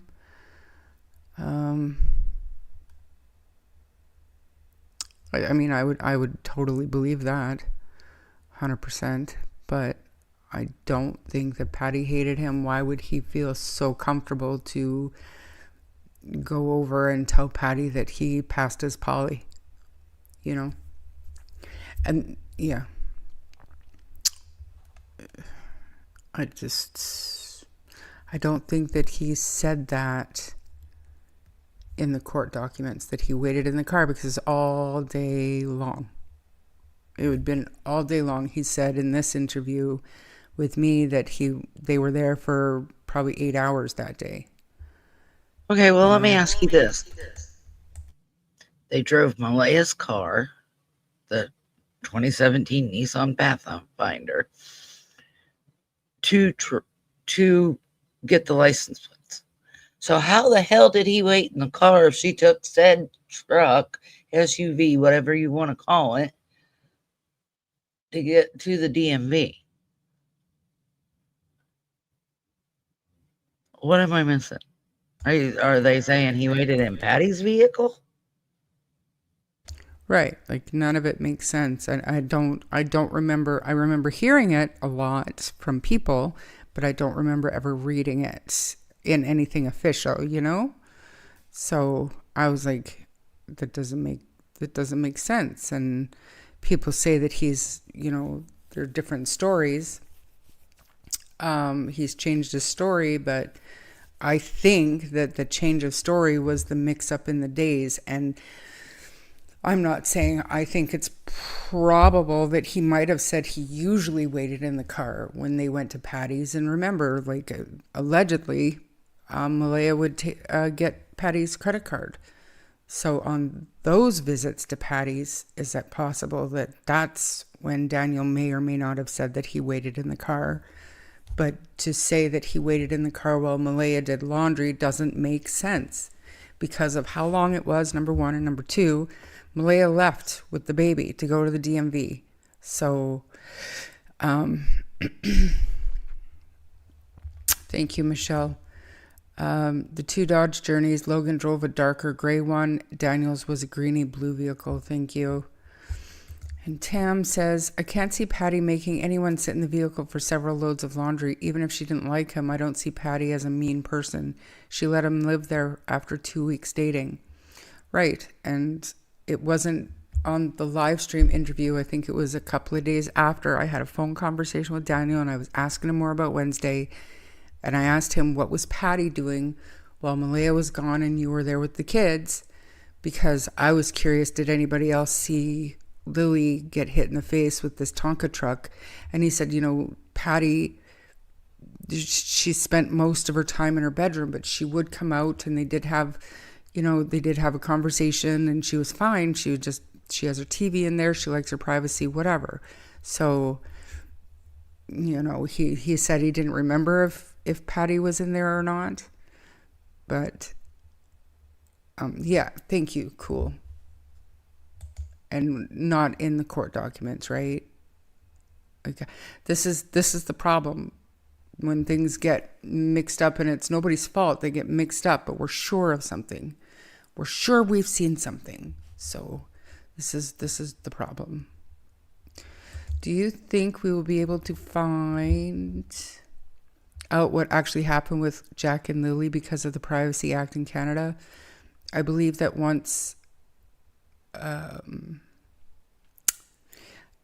if the case comes to a resolution, information will be available to the public. We might have to pay to get it. But Jack and Lily need to be found. They need to come home, or there need to be charges. There needs to be a successful prosecution. It needs to have a resolution before any member of the public will be able to access the information. But I'm hopeful that one day we'll know. You know, Pinky, thank you. That's very generous of you, Pinky. I appreciate you. Thank you. Patty was sick at the time. It was at Cindy's. Am I behind in chat? 4:20, 4:21, 1 minute. Not bad, not bad. Didn't he wait in the car Thursday when they dropped in for credit card, get vape and groceries at Walmart? Maybe Tam, but didn't they get groceries Wednesday night? And in that, what Melissa just read, Daniel said in his statement that they went to Walmart around 9 and they got home around 10. But on the telephone conversation, which I do not record my phone conversations anymore or nothing like that, so I don't have proof of this, but I do know what he said. And he said that they left Patty's around 7:30, because I remember thinking, wow, that is a long time to have kids out past their bedtime at Walmart, especially if Lily had a cough and at the time whooping cough was going around. It just seemed odd to me. Lynette, thank you for being here. Your bench your husband built for Jack and Lily is beautiful and out of respect for them. Malaya and Mom's bench is just out of spite, like a memorial in my opinion, so just for a reaction from people. There's no other reason to make that public, and in all fairness, I was not expecting or anticipating the amount of love and, comments and everything that we got for the bench. It was just something that I would like to explain this to you guys again, because it was such a simple thing for me, because we're, especially last summer, in the midst of building the house. And other people were saying also, just a quick side note, people were saying, well, look at their yard. Of course, they're, pieces of shit, whatever. I don't have a yard, okay? I look like I'm in a demilitarized zone right now, okay? There are spots on the property where they're nice, but in total, it is a disaster outside these walls. So you can't judge somebody, or I guess you could, but you shouldn't judge somebody on how their yard looks. Do you know what I'm saying? But anyways, aside from that, when Sunny and I were doing a live stream and we came up, somebody had mentioned a buddy bench for the school, and we were Googling how much a buddy bench would cost, and we were going to do a fundraiser to try to buy a buddy bench, and that was during the first fundraiser. It was like $2,500, you guys. And I knew that we had cedar wood outside. I knew that we had spare wood outside. And I knew that we'd be able to build one. Shipping, I knew would cost a lot of money, but whatever.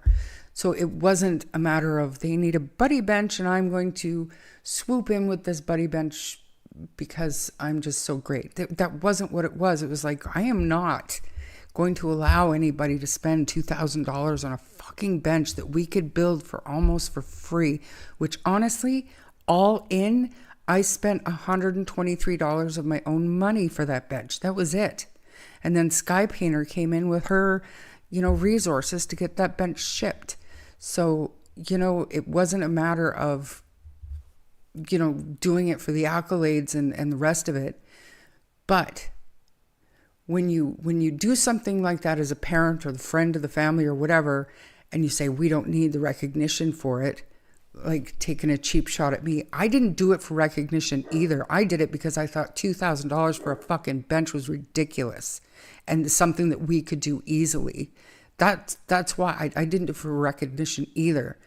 But what I won't do is I won't pick their gesture apart, even though I do think it was put out to the public for the reaction.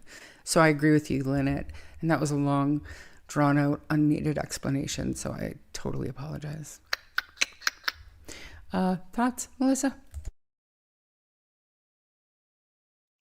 No, not really. But do you by chance have a picture of your bench? Just Jeannie says she's never seen your bench. No, that's interesting. What's an ignorant thing to say, baby monkey? I hope I didn't offend anybody by that. I just, it just pisses me off that, number one, I was accused of doing it for recognition. It wasn't that. It was literally, you cannot spend $2,000 on a bench. You can't fundraise. That's ridiculous. And number two, to basically say what a waste of time. I should be out boots on the ground searching, which fair enough. Do you know what I mean? That whole situation, and then to put that memorial plot or whatever they're calling it, I don't even know. I don't even know what they're calling it. It was clearly for a reaction from the public. Clearly, there's no other reason to make that public. So, anyways, yes, I do have a picture of the bench, and I'm going to scroll down to the bottom because I know that they said you don't need recognition. Yeah. I agree, helicopter, but mine isn't either. Like, I'm literally, this is funny too, I am spending so much money right now on buying fake grass, styrofoam plots so that I could put a swimming pool up, like I said, fake grass mats to cover some of the gravel and stuff because my grandbabies are coming, so mine is very unsafe too. Just saying. I will find a picture of the bench. You go ahead, Melissa. Yeah, but you're also not letting your grandchildren or your children out unsupervised either. So I just gotta say that. So I don't really know what to say. I'm just at a loss. I think that, in my opinion, they're trying to poke the bear and they're doing things in bad taste. If it wasn't for wanting recognition, you wouldn't have put it out to the public. And who the hell has a memorial area in your yard if you think your children are alive? I will die on that hill. A memorial is for somebody is gone. And I said this in the Sebastian Rogers case when Katie got the quote unquote memorial tattoo. You get memorial tattoos when the people are gone. You make memorial plots and memorial things when the people are gone, not when you have hope that they're still alive somewhere.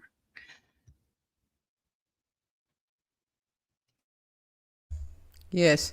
So all I did, guys, was I do have a picture of the buddy bench on my Facebook page, but it's full of children, so you can't actually see the bench. So I just did a Facebook search, and it did pop up a couple of times. So this was back in August, and this is the bench before I started staining it.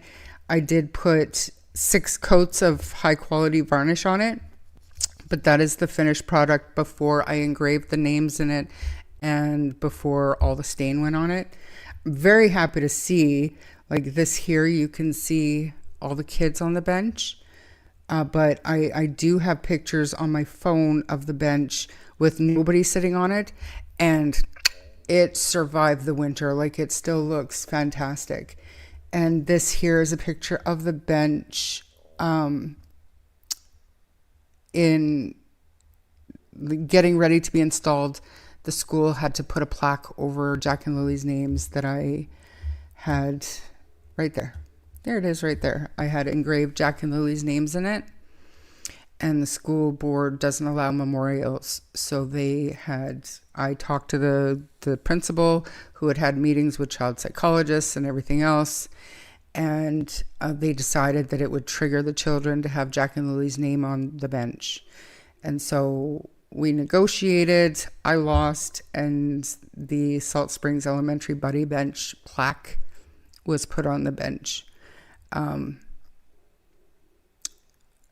When I was originally told that the names had to be covered up, I was upset about it because the purpose was to remind people about Jack and Lily. I was looking into putting it somewhere public so that their names could stay visible. And, but I talked to the principal, like I said, and their funding is so low, and they were one of the only schools in the county that did not have a buddy bench.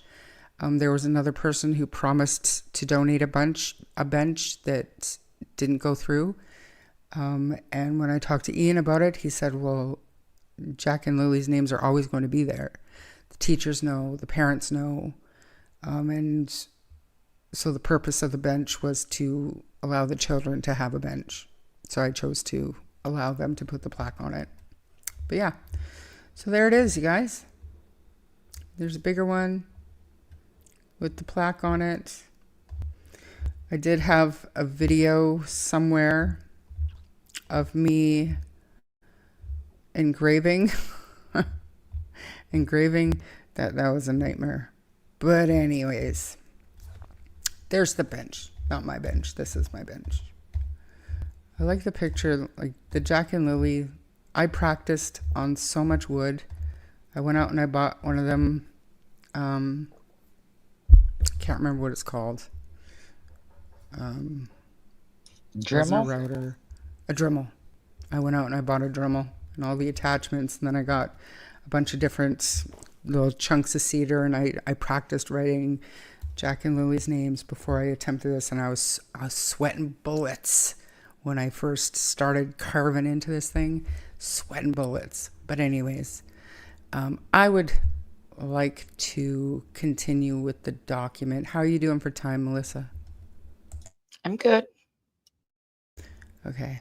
I would like to, so there it is, everybody. There's the bench. And like I said, still in phenomenal shape sitting out there. I'm glad we used the stain that we did, and that I put in so many coats, like a ridiculous number of coats of that varnish. They did, Cheryl and Malaya, I can't remember what they called it. Place to go and reflect. Womanfish, from my understanding, it's in her friend's yard, but even her own. I heard it's near Cheryl's house, but this is in like a trailer park. So I don't know what they're calling it, but it is near Cheryl's house. I saw a screenshot that's apparently it's where the kids used to play, which I question that. I question that, but I said like a memorial, not a memorial, as an example. Okay.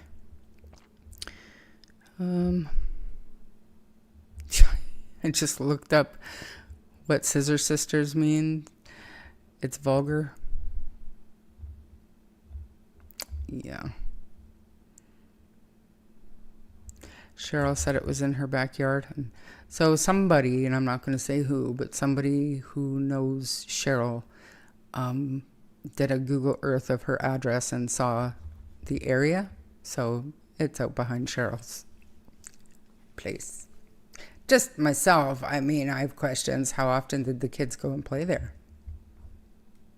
And when? Just wondering. She hadn't seen them for several years, so obviously not very often. Right?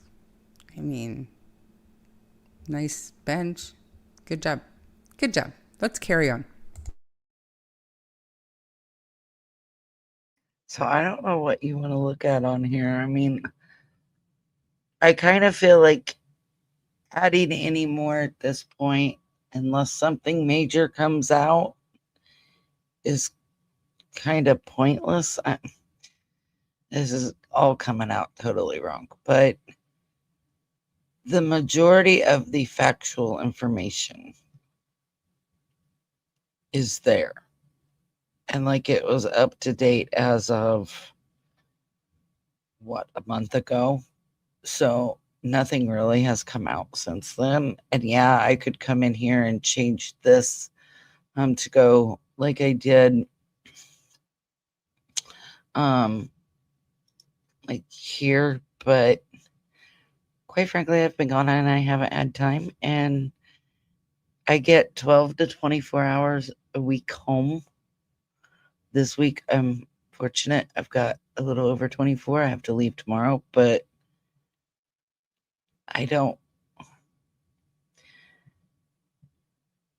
This is all coming out really wrong. I just don't know. I mean, the court documents are there, so does me going and doing that really give anything else to this? Like, the information is there. The timeline is there. The timeline is from the court documents. And I went as far back as the 29th. I don't know what you guys want to look at, what you guys want to talk about. I guess you said it was brought up. I like your Darius live. I had to watch it in like 3 or 4 different settings. So I don't know what people want to see on here. Yeah, me too. Like, I don't know. And, oh, so was it Patty that said Daniel stayed in the car? But Patty also said it was like the week prior to the kids going missing, when it was literally 2 days.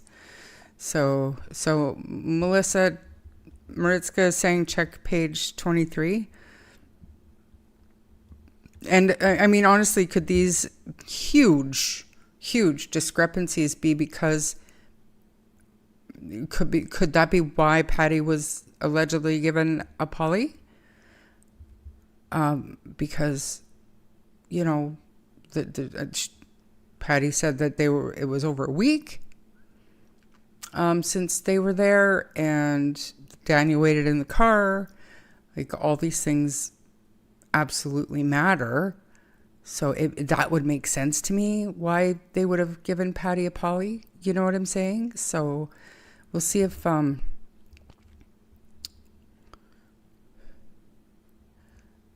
garden is in her backyard. Well, you can literally Google Earth her trailer park. So I don't know. You said Mariska wants me to check page 23. Well, Mariska, I have several pages here, so I'm going to need more than page 23, because you've got page 23 of 38 in the court documents. You've got page 23 of 47 of court documents.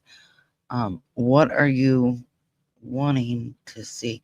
Give me like a topic that would be easier than a page number. I think we're looking for Patty's statement. The document from the court is page 23, section 29A. Does that help?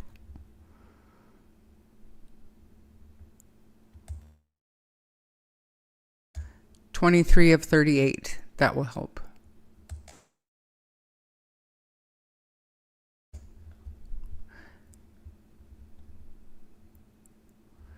Malaya is low IQ. Could be. Never met her. All I know for sure, she's not advocating for the safe return of her children or her children's remains. So I think most things that Cheryl and Shan say are very questionable. We need answers. So Malaya builds a memorial for her kids and then goes searching for them over the weekend. Does she go searching for... I have a hard time with that too. That this past weekend was about searching for Jack and Lily with all those boos. They were having a good time. Like, if you saw the videos and stuff, there's nothing somber about the weekend for them. Sorry, not sorry. Thumbs up, big group photos, shenanigans was in there. Like, it did not look for a search for 2 missing children where their mother was present in the search party. I don't know, I wasn't there. But go ahead, Melissa. Okay, so Mariska, you said go to court documents. When I click that, it actually is the actual documents. So if you're wanting... She said slide 43. That doesn't help you much. However, if you're wanting Patty's statement, this is it here. Is that what you're wanting, Mariska? Is Patty's statement?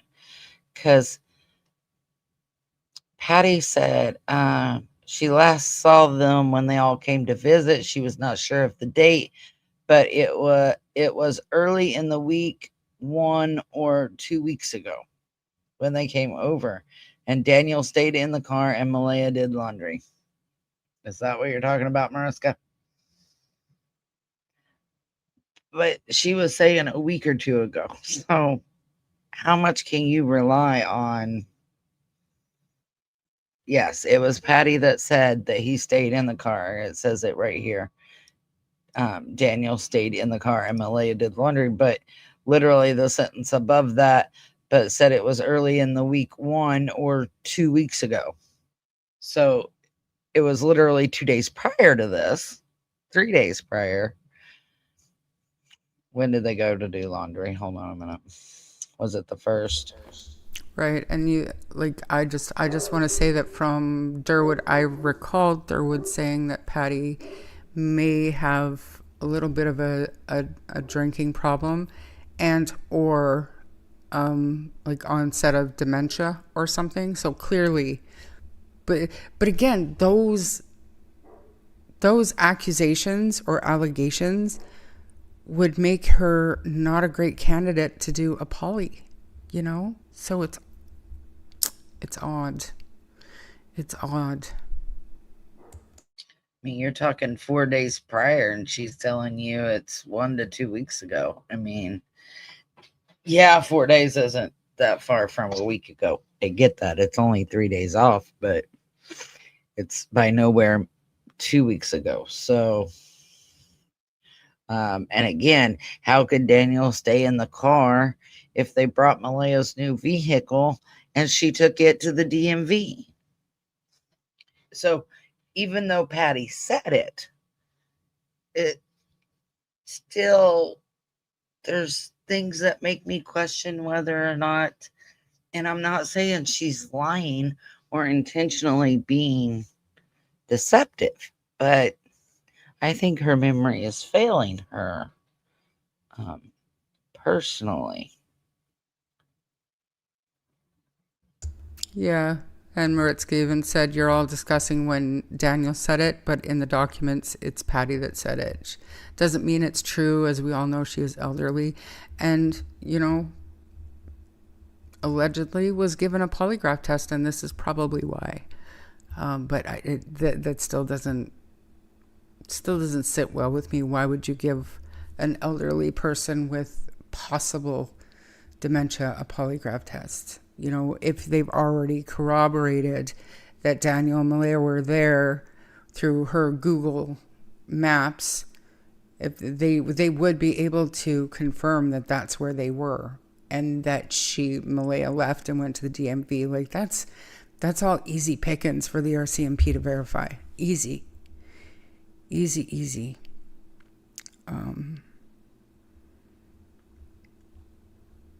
So to answer Cool J there, was it not Haley that said Patty had a polygraph? Yeah, and I'm pretty sure it was listed on Shenanigans channel too, and she was going through everybody that was given a poly. She also said Haley and Justin Smith, and there was somebody else, and I don't know who. And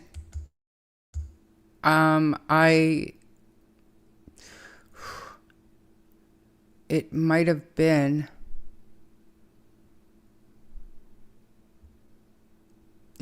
Daniel who also said that Patty, or actually, no, it was D. Matz actually told me, obviously some time ago, told me that Patty was one of the new polygraphs that were given.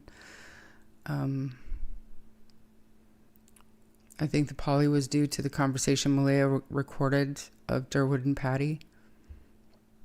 Maybe, but again, Marie, if somebody's got dementia or memory issues, why bother?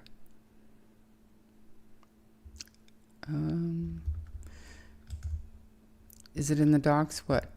These are all new. We haven't got any updated documents since then.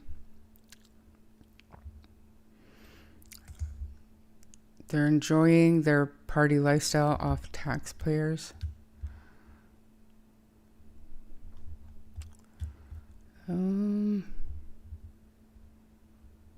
So will they release more court documents with new info soon? Not unless mainstream media takes them back to court. What you got there, Melissa?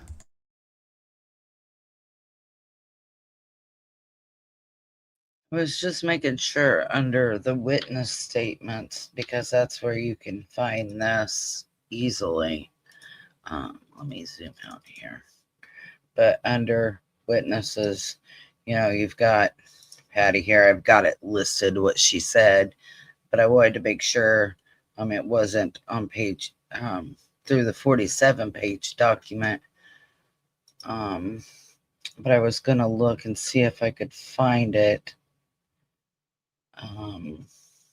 See if there was any more information in the 47-page document, but there isn't. It's a clear picture of it, but there's no more information on what Patty said. And according to Daniel, he said that Patty came out and had conversations with him. So it's like, I don't know. I wish they'd let Patty speak, but allegedly Patty's not allowed to talk to anybody. Susie Mack, thank you, $9.99. I think that's £1 too. Thank you so much. That's very generous. Hey Shannon, I hope you're doing okay today. And Julie, just ask yourself, how is it we get more angry, frustrated, and exhausted than Jack and Lily's mom, who is out with the sisterhood of vacuous, having what looks like a very good time? We give a shit. You can see in the docs that Wong didn't report 2 cars that night. If he had, the RCMP would have memorialized it by including that in the docs. Brad didn't give an official statement, Maritzka. These are judicial authorization. These are applications for search warrants, right? So this is information included by law enforcement to take to a judge to get authorization to do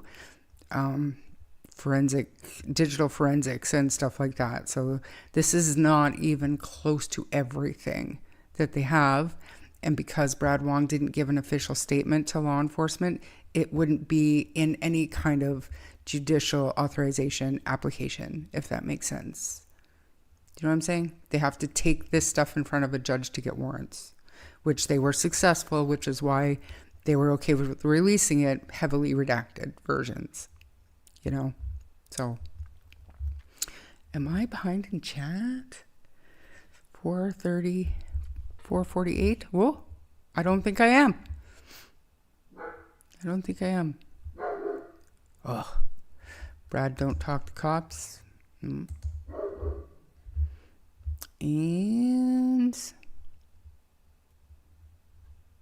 yeah.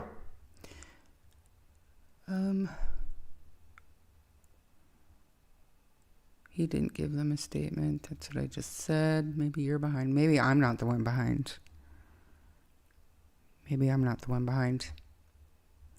Night, Karen Steves, thanks for being here. Do you have anything else there? If anybody wants to see anything in the document, now is your time to speak up. Otherwise, I'm gonna end it soon. But he did talk to him. I don't know why he just didn't want to go on record. He was willing to have a conversation with them. So let's just go read that real quick, because this seems to be something everybody is stuck on. I just have to use the washroom. I'll be back. Okay. So on May 9th, Constable McKenzie and Constable McKendrick had a conversation with Brad Wong. Following as the summary. Brad Wong said he did not wish to provide a statement, but was willing to have a conversation with the RCMP. He said that in the early hours of May 20th, he heard a loud vehicle coming and going in the area of 1407 Gerlach Road. He said his residence is at an elevated position from Daniel's residence. He could see a vehicle and lights over the treetop. The footnote says, I read the report detailing his conversation with Brad Wong on 9th. He did not wish to provide an audio recorded statement, but still spoke with police. And The last thing it says is he said the vehicle left 3 or 4 times after midnight and into the early hours of the morning. He said the vehicle would drive off in the distance and he could hear it stop and then return. He said it remained in earshot the whole time. So Wong did give a statement. He didn't give, it's not detailed, like super detailed, like he's given now, but he did give a statement, and it is relatively similar to what he's saying now. So, I personally believe Brad Wong. Let me go up in chat here. Let me find my daggum mouse. Hold on. Did Daniel's brother ever give a statement?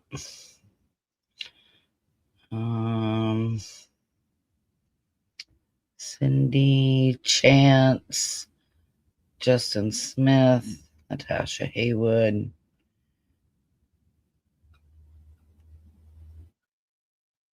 Brad, Edmund Dixon, Ron McKenzie, Patty, Nancy, and Brian Ward. So not that is in the court documents. Julie. Joyous, thank you. Thank you so much. That's very nice of you. I appreciate that. Justin Martell, from my understanding, which we have no documented proof of it, but from my understanding, he was interviewed, but not polygraphed. Now Sue is asking what Justin Smith's statement says, Melissa. So give me just a second on Justin Smith, because I want to finish the Brad Wong. So when we go to the timeline, because crap.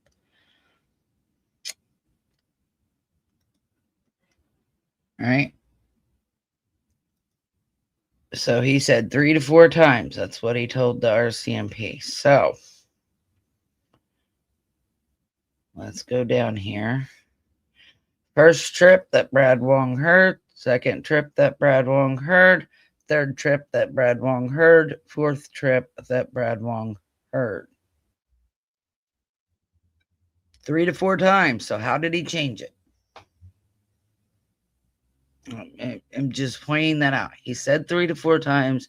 He recounts the 4 times and actually goes into more detail of where they went. So I just wanted to say that. Now you said Justin Smith. Go over here. Doop, doop, doop. Let me find witnesses again. So Smith said, and if we want to go read it directly from the court documents, so that we're not misstating anything.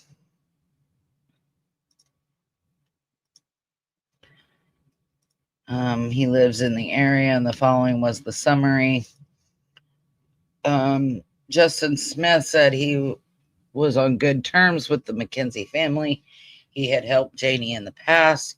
He did not know Malaya, Daniel, Jack, or Lily specifically on Thursday night into Friday morning. He was up until around 1 a.m. on Facebook. Okay, around 1:30, he heard a car on Highway 289. So let's go back here, just for shits and giggles here.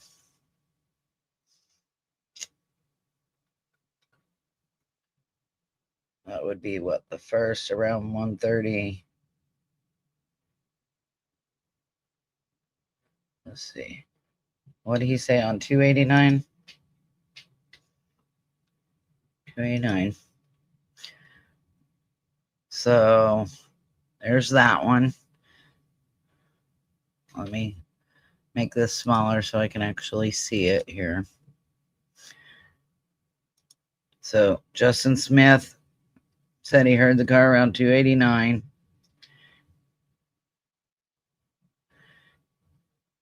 So Brad Wong said Laird Road, McLeod Road,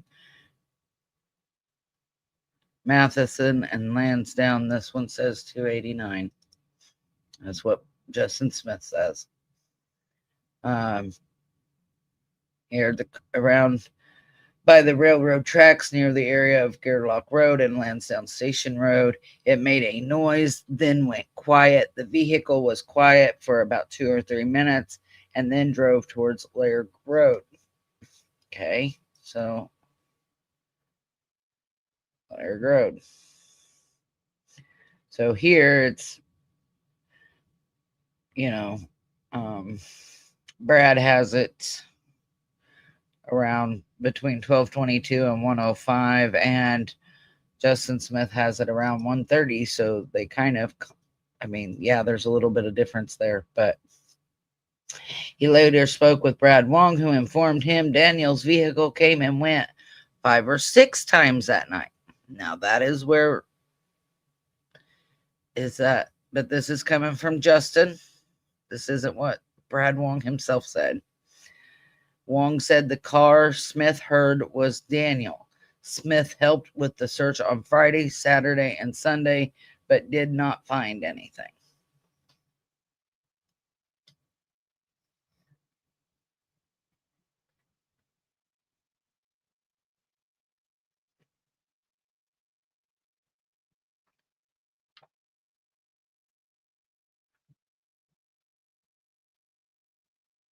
Yes, Brad Wong did say that the one, it was a different vehicle. I don't remember which one.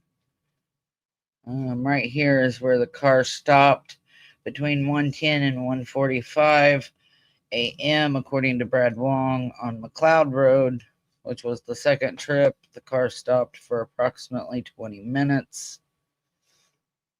And he did say something or other of the last trip was a different vehicle, which would have been Lansdowne Road.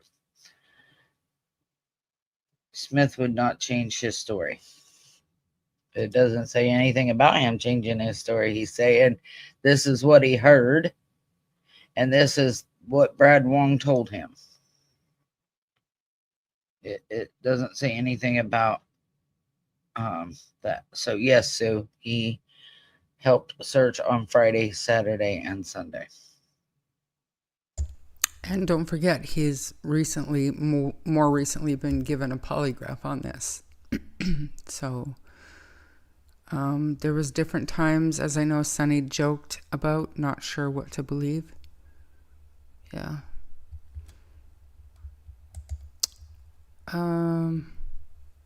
DT said it.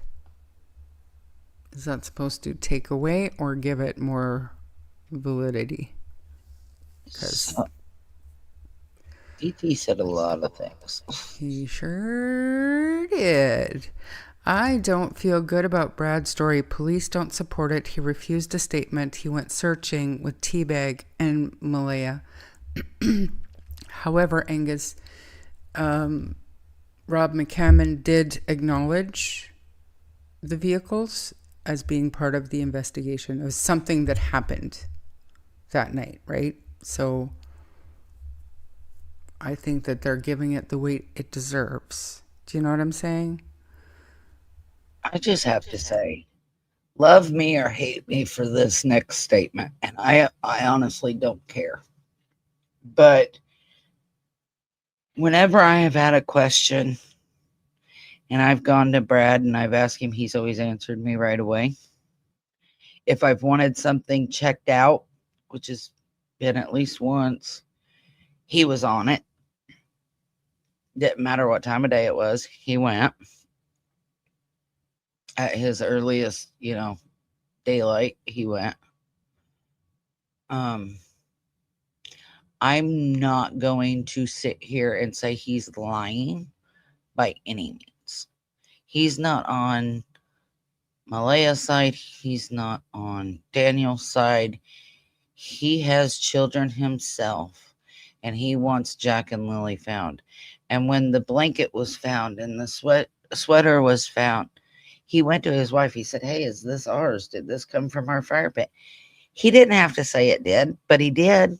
Why? Because it puts the speculation to rest, because he just wants the truth out there. So I'm not going to white knight for him, but at the same time, I'm not going to discredit a man who's not given me a reason to discredit him.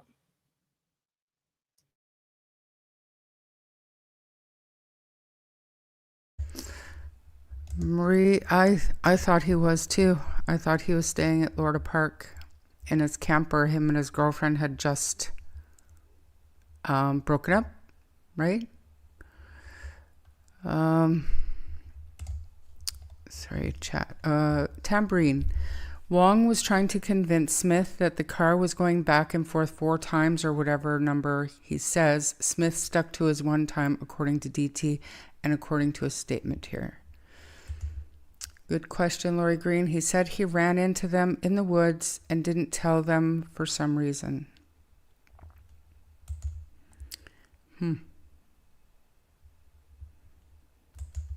We personally know nothing about anyone, including witnesses, 100%. I agree, which is why I'm not going to sit here and attack anybody without proof. I thought it was in his camper. But yeah, he wasn't staying at his girlfriend's house. It was at Lorda Park, which is near Lairg Road, which is, I believe, according to somebody in Major Crimes who went over it again with certain people, Justin Smith's statement, the route he claims to have heard a vehicle, searchers went out there and followed the directions of John Donaldson. So it absolutely was said by Justin Smith. And that is the story that Justin Smith stuck to, and he's been given a poly. So I think that, unfortunately, if anything was ruled out or debunked, I mean, we don't know. For all we know, Justin Smith could have failed his polygraph. And the RCMP could not have any, they didn't have any, corroborating information to support that story. We would never know.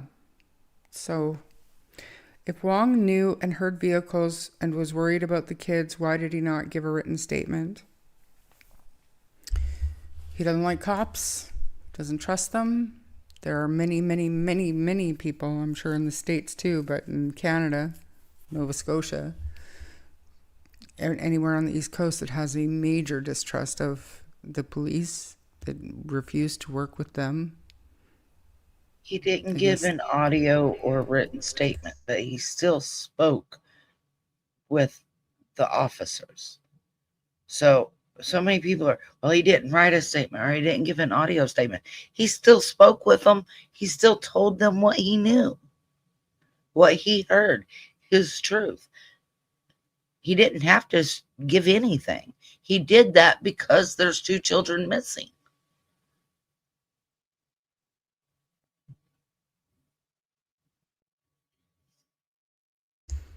Hey Gypsy Flo, welcome back. If I was a detective, I would get all of my filler on family dynamic, etc. from Daniel Martello's brother. He seems less hysterical. Don't know why, it's just a feeling. Well, because he does everything he possibly can to stay out of the public eye. He doesn't want to bring any drama or any bullshit to his wife and kids. So I feel Justin Martell has talked to Major Crimes, and he's probably given all the information that he could. That's just my opinion. I have no information to prove that. That's just the feeling I get from the conversations I've had with other people. There's so many rumors. It's crazy. Like, people even say he likes young girls. Then too, he was dating Janie. There was allegedly some disturbing text messages that screenshots have never been released. No verification on it. I wish there was. But again, RCMP have interviewed him. He's given a statement. He was polygraphed. We have no idea what he was polygraphed on, but it sounds to me like he was listened to, looked into, verified, not, who knows? We don't know. Justin Smith was apparently removed from his duties serving due to mental health issues. It's only secondhand information, as is most. Too much credence given to polygraphs, yet not admissible in court. One reason is the way questions are worded. People can be rightly leery of them. 100%, Ruby. And I was talking about it the other night when I was discussing Darius McDougall. Grandma had asked the RCMP to do polygraph tests on certain people, and they said, well, the Crown doesn't accept them, so it's a waste of time. Like, they won't even do them in Darius's investigation. So, Melissa, with respect, him answering you means nothing, but yeah, he should be giving statements to police. I agree. He should. But what I'm saying is, the reason I am not willing to sit here and say, oh, he's lying, is because he's never lied to me that I know of and that I can prove, right? If he had lied to me and I could prove it, I would 100% say, well, he's proven to be a liar to me. And he's never done that yet. In fact, it's been the exact opposite. He's answered me. He's gone out and searched places for me. Like, that is why I personally believe he's telling the truth until I can prove otherwise. If I can prove otherwise, then that's a different story. But he's never lied to me directly. But I agree. He should be talking to the police, and he is, from what I understand. Yeah. Tam, I meant Daniel said he's very quiet, allegedly quiet and private. Yeah. And it will never... He won't even give me a screen record, like a voice clip confirming if he was or was not on the property, like something specific and small. He wants absolutely no part in social media whatsoever. He will work with the RCMP, but that's it. But why did Wong wait so long to talk to the police after talking to Justin? Melissa, do you have anything with that? Did you ever ask him that? So, I don't remember where this came from. I want to say it was in a conversation. But from my understanding, he talked to police that day, and they waited to come get his statement for that long. It wasn't that he waited to go to them. He had spoke with them that day. They sent somebody out a week later to get his statement. So that is beyond his control. But I do remember hearing that as well. That was in a conversation he had with Sunny, I believe. So why was you driving it the night this all happened? Brian, are you referring to Daniel driving the 5-speed? Daniel has said here and other places that he doesn't even know how to drive a manual transmission vehicle. So you don't have to believe that, but nobody's ever going to get an answer to that that's going to be acceptable if Daniel is saying he doesn't even know how to drive a 5-speed. So no part of that question, the answer to that isn't going to satisfy anybody. And there are a lot of people out there, it doesn't matter what Daniel says to any question. It's never going to be satisfying to anybody. So, Smith was cooperating, yeah. Why does that even matter? He came out, well, yeah. And why did Ron go directly to Wong's that morning before he brought his mother into town? So, and I was wondering that too, but the neighbor that Ron went to allegedly didn't even know 1407 had children living there. And I know that Brad Wong's children took the school bus with Jack and Lily, so he knew that they had children there. So I question if that's indeed the neighbor that Ron went to. Cool. I don't know for sure, but that was a major issue with me, because I'm like, okay, well, why is Brad saying he didn't even know there were kids there when he's said in other places and to me that his kids ride the school bus with Jack and Lily, like he knew kids were there. So I'm not saying Brad's lying. I'm saying what neighbor was it that Ron went to? I don't think it was Ron Mexico, or sorry, Ron or Brad Wong. But I also wonder why Ron would go to Brad's house when allegedly Brad knocked him out before. So I don't think that's the neighbor he went to. I really don't.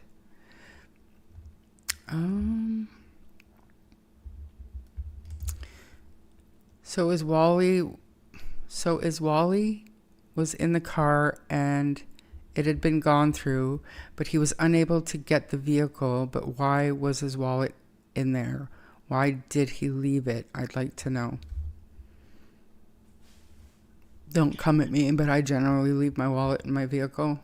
I shouldn't. I know this, but I do. Well, let me ask a follow-up question to that. If you are going to look for your missing stepkids, you take your wallet out of your pocket and you put it on the center console and you pull back up to your residence and the RCMP are there about your missing stepkids, is your first thought going to be, let me grab my wallet? It wouldn't be mine. It would be, let me get out and talk to the law enforcement about my kids and where my kids are and see what I can do. It wouldn't be, let me grab my wallet and put it in my back pocket and then I'll go talk to the RCMP. No, it would be, the wallet's fine. There's enough cops around here. Nobody's going to take it. Let me go figure out what's going on. Yeah, same. It's funny, Marie. Well, Daniel's not great at driving anything with wheels, it appears. Fair. Absolutely fair. Brad has been open ever since. I remember the clothes found that he confirmed was his children's and the bath mat was not. Yeah. And stuff during the first search. He said straight out, yeah, that's my stuff. So Glengarry Station was, is that the neighbor? Is that what you're talking about? Because this is the neighbor with the trail cams too, right? As well, he never owned a 5-speed because he didn't know how to drive one. I get he doesn't like police, but he spoke to them, so why not do a statement? It's best to do that if he doesn't trust them. Statements is better than just him speaking. Absolutely. Especially if you have a mistrust of the police. Everything needs to be written down, you know. Absolutely. So here are those trail cam photos. Do you have any, like, is there any titles or anything on them? Or this is from Melissa Scott. So these, I believe, I got off of, well, it's this video here. So it's the CBC News. This is where you can find the footage of it. These are screen captures that I caught of the trail cam pictures from Melissa Scott. But like at the top there is the link if you want to actually go and watch the actual news footage. But these are the trail cam pictures.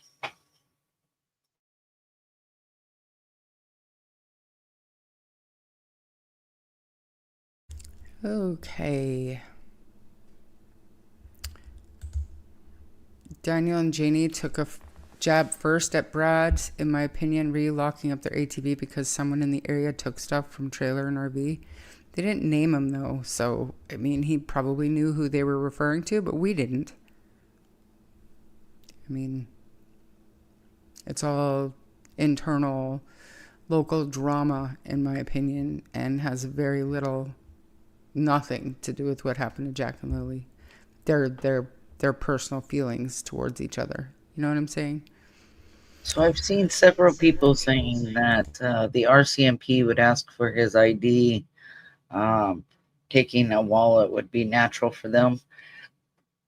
I guess I live in a different world because my wallet is in my vehicle at all times because I'm terrified of accidentally leaving it at home. And I think, like, I don't believe any country boy with ADHD doesn't know how to drive a 5-speed. Just my opinion, no shade to Daniel. I mean, you can believe it or not, like, I have no idea. I even know how to drive a 5-speed. It's not rocket science, but we've all seen the result of him driving a regular automatic transmission vehicle. So, I mean, I don't know. And I mean, I don't care whether he can or not. He didn't have a Kia there. Cannot find a friend of his with a Kia. I don't know what to think about all of that. And then he is a convicted criminal. Now, Maritzka. Everybody has a past. And I'm not saying I have a criminal record. I don't know if Melissa does. I know Ian doesn't. But you cannot, or you should not, pigeonhole somebody based on something that's happened in their past. Now, if it's current and relevant, okay, fine. If they've proven to be still a career criminal, that's one thing. But we, the public, have no information to back that up. I mean, I've heard things. I have, but I don't have any proof. I can't prove any of that. Brad's always been respectful to me and nice to me. I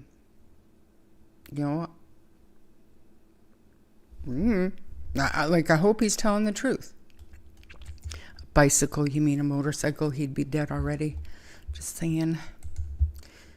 Maybe Brad did file a statement out, but he didn't. Maybe he thinks it'll be picked apart because of stuff. Could be, but he said he didn't. I don't drive a 5-speed, but have driven one. I learned to drive on it was a 3-speed. It was a Chevelle back in the day. It was pretty badass. Well, I have to say, my son is autistic and ADHD, and he is about as country as they come. And I love my son. I wouldn't trust him driving a 5-speed. He doesn't know how to drive one, but I don't know that I would trust him driving a 5-speed. He has enough problems driving a regular car and paying attention to the road and his gas gauge than having to try to remember which gear and when to shift. That's funny. My car's got I don't even know what it's called, but I can put it into manual transmission, and sometimes when I'm driving around, I do it just for fun. I noticed Janie said in one discussion that they took the bike that morning. Yes, she was referring to the quad or the ATV. Yep. All they had to do is ask Malaya. Brad and her are doing searches now together. I don't know that that's a regular thing, Bonnie, but I could be wrong. I don't know. I'll just point out Brad has done more searches than Malaya Brooks Murray. Absolutely. Absolutely, yes. Maritzka,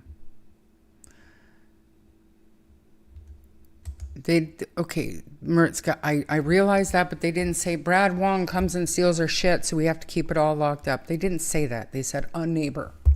You have to chain things down or stuff disappears. So it came out in the wash when his name was released in the statements or in the court docs, it came out. But if we're going back to the original allegation, it was a neighbor. You have to keep stuff chained down or a neighbor takes it. They didn't name him. And we at that time had no idea who they were referring to. I don't carry a purse. How do they know the bus driver didn't grab them? Good question. Stop the lies. Tam, just because he said there was people stealing in the area doesn't mean it was a jab at Brad. That's what I was saying. 3 on the tree. It was so much fun to learn on. When I'm in Calgary or something, obviously I don't leave my stuff in the vehicle and the vehicle stays locked. But up here on the mountain, if you can get up here, if you can find me. There was a 54 sedan delivery wagon, 3 on a tree, old school. Nice. My wallet is built into my purse, so convenient. Sarah, good to see you. You're late. I could be a conspiracy theorist, but I think the Kia disappeared in Kent's fire. Speculation only, plus Durwood had a Kia SUV for sale and the black Kia Sportage on the dispatch at the cabin. Yeah, I mean, you're not wrong. Kent's fire, I think, is a conspiracy. I do recall. Listen, it was, and maybe he was playing us, I don't know, but it was Sonny and I that pushed Kent to befriend Durwood and Daniel back then. Behind the scenes, we were pushing Kent to Durwood. We wanted boots on the ground perspective. We didn't realize how close they would get. Kind of sort of backfired, but that's going back like a year ago now that we were pushing Kent in that direction. I do not think that they knew each other before that. That's just my own thoughts on it, being behind the scenes, helping push Kent towards Durwood and putting them in contact and stuff like that. So,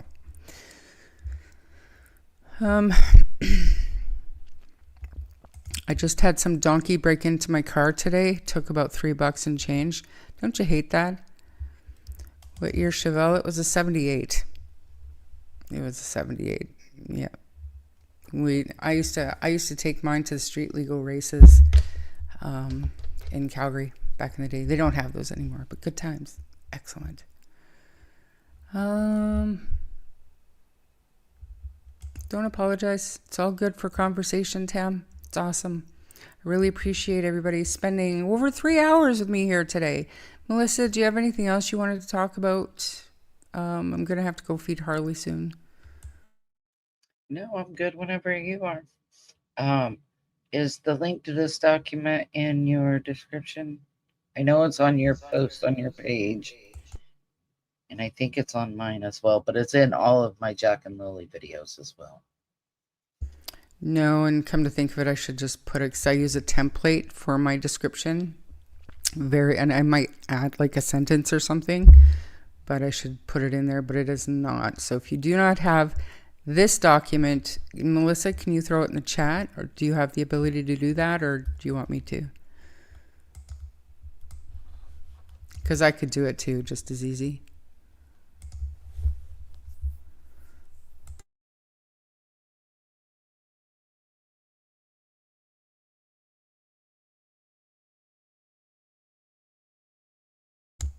Are you doing it or no? Thank you, Marie. Excellent. So here's the document. Oh, and Melissa just did it too. There it is there. There it is there. It is on my community page. It is on Melissa's community page. It is also in all of Melissa's videos. I will add it to my Jack and Lily video descriptions if anybody wants it. I'm going to have to go feed Harley, you guys. But like I said, 3 hours and 15 minutes is pretty good for nothing to talk about, right? It's pretty good for nothing to talk about. So thank you, everybody, for being here. Do you want to say goodbyes or anything? Hey, Squid. Long time. Good to see you. Goodbye, everybody. Good night. I do not know when I'll see you guys again. So I will let Shar know like I did this one and be like, hey, I'm going to be home on this day. If you want to do a live, this is the earliest day I can do it. Right. Thank you so much. Okay, guys. So before I go, please go back to my live stream of the other day. Not this one, the one right before it. It's on Darius McDougall. I would love it because I don't have the audience for Darius, okay? Nobody is covering Darius. The RCMP, nobody has his information out there. If you guys could go back to that live stream that I did for Darius, share it, try to get more eyes on it for me. Okay, that's my goal right now, is to get more eyes on that case so we can shake some trees and poke some bears. I need your help. Darius needs our help. So please go back and share the Darius stuff too. If you're on my TikTok, I made a post about him to share as well. Darius needs your help desperately. Okay. Hey, Monsters of Chaos, thanks for being here. We're just about to end it. Have a great night, everybody. We will see you soon. And if you have any ideas what to talk about next with Jack and Lily, please email me or message me. Have a great night, everybody. Baby sharks for Darius, you bet. Justice for Jack and Lily. Thank you for your generosity too, everybody. So have a great night. Bye.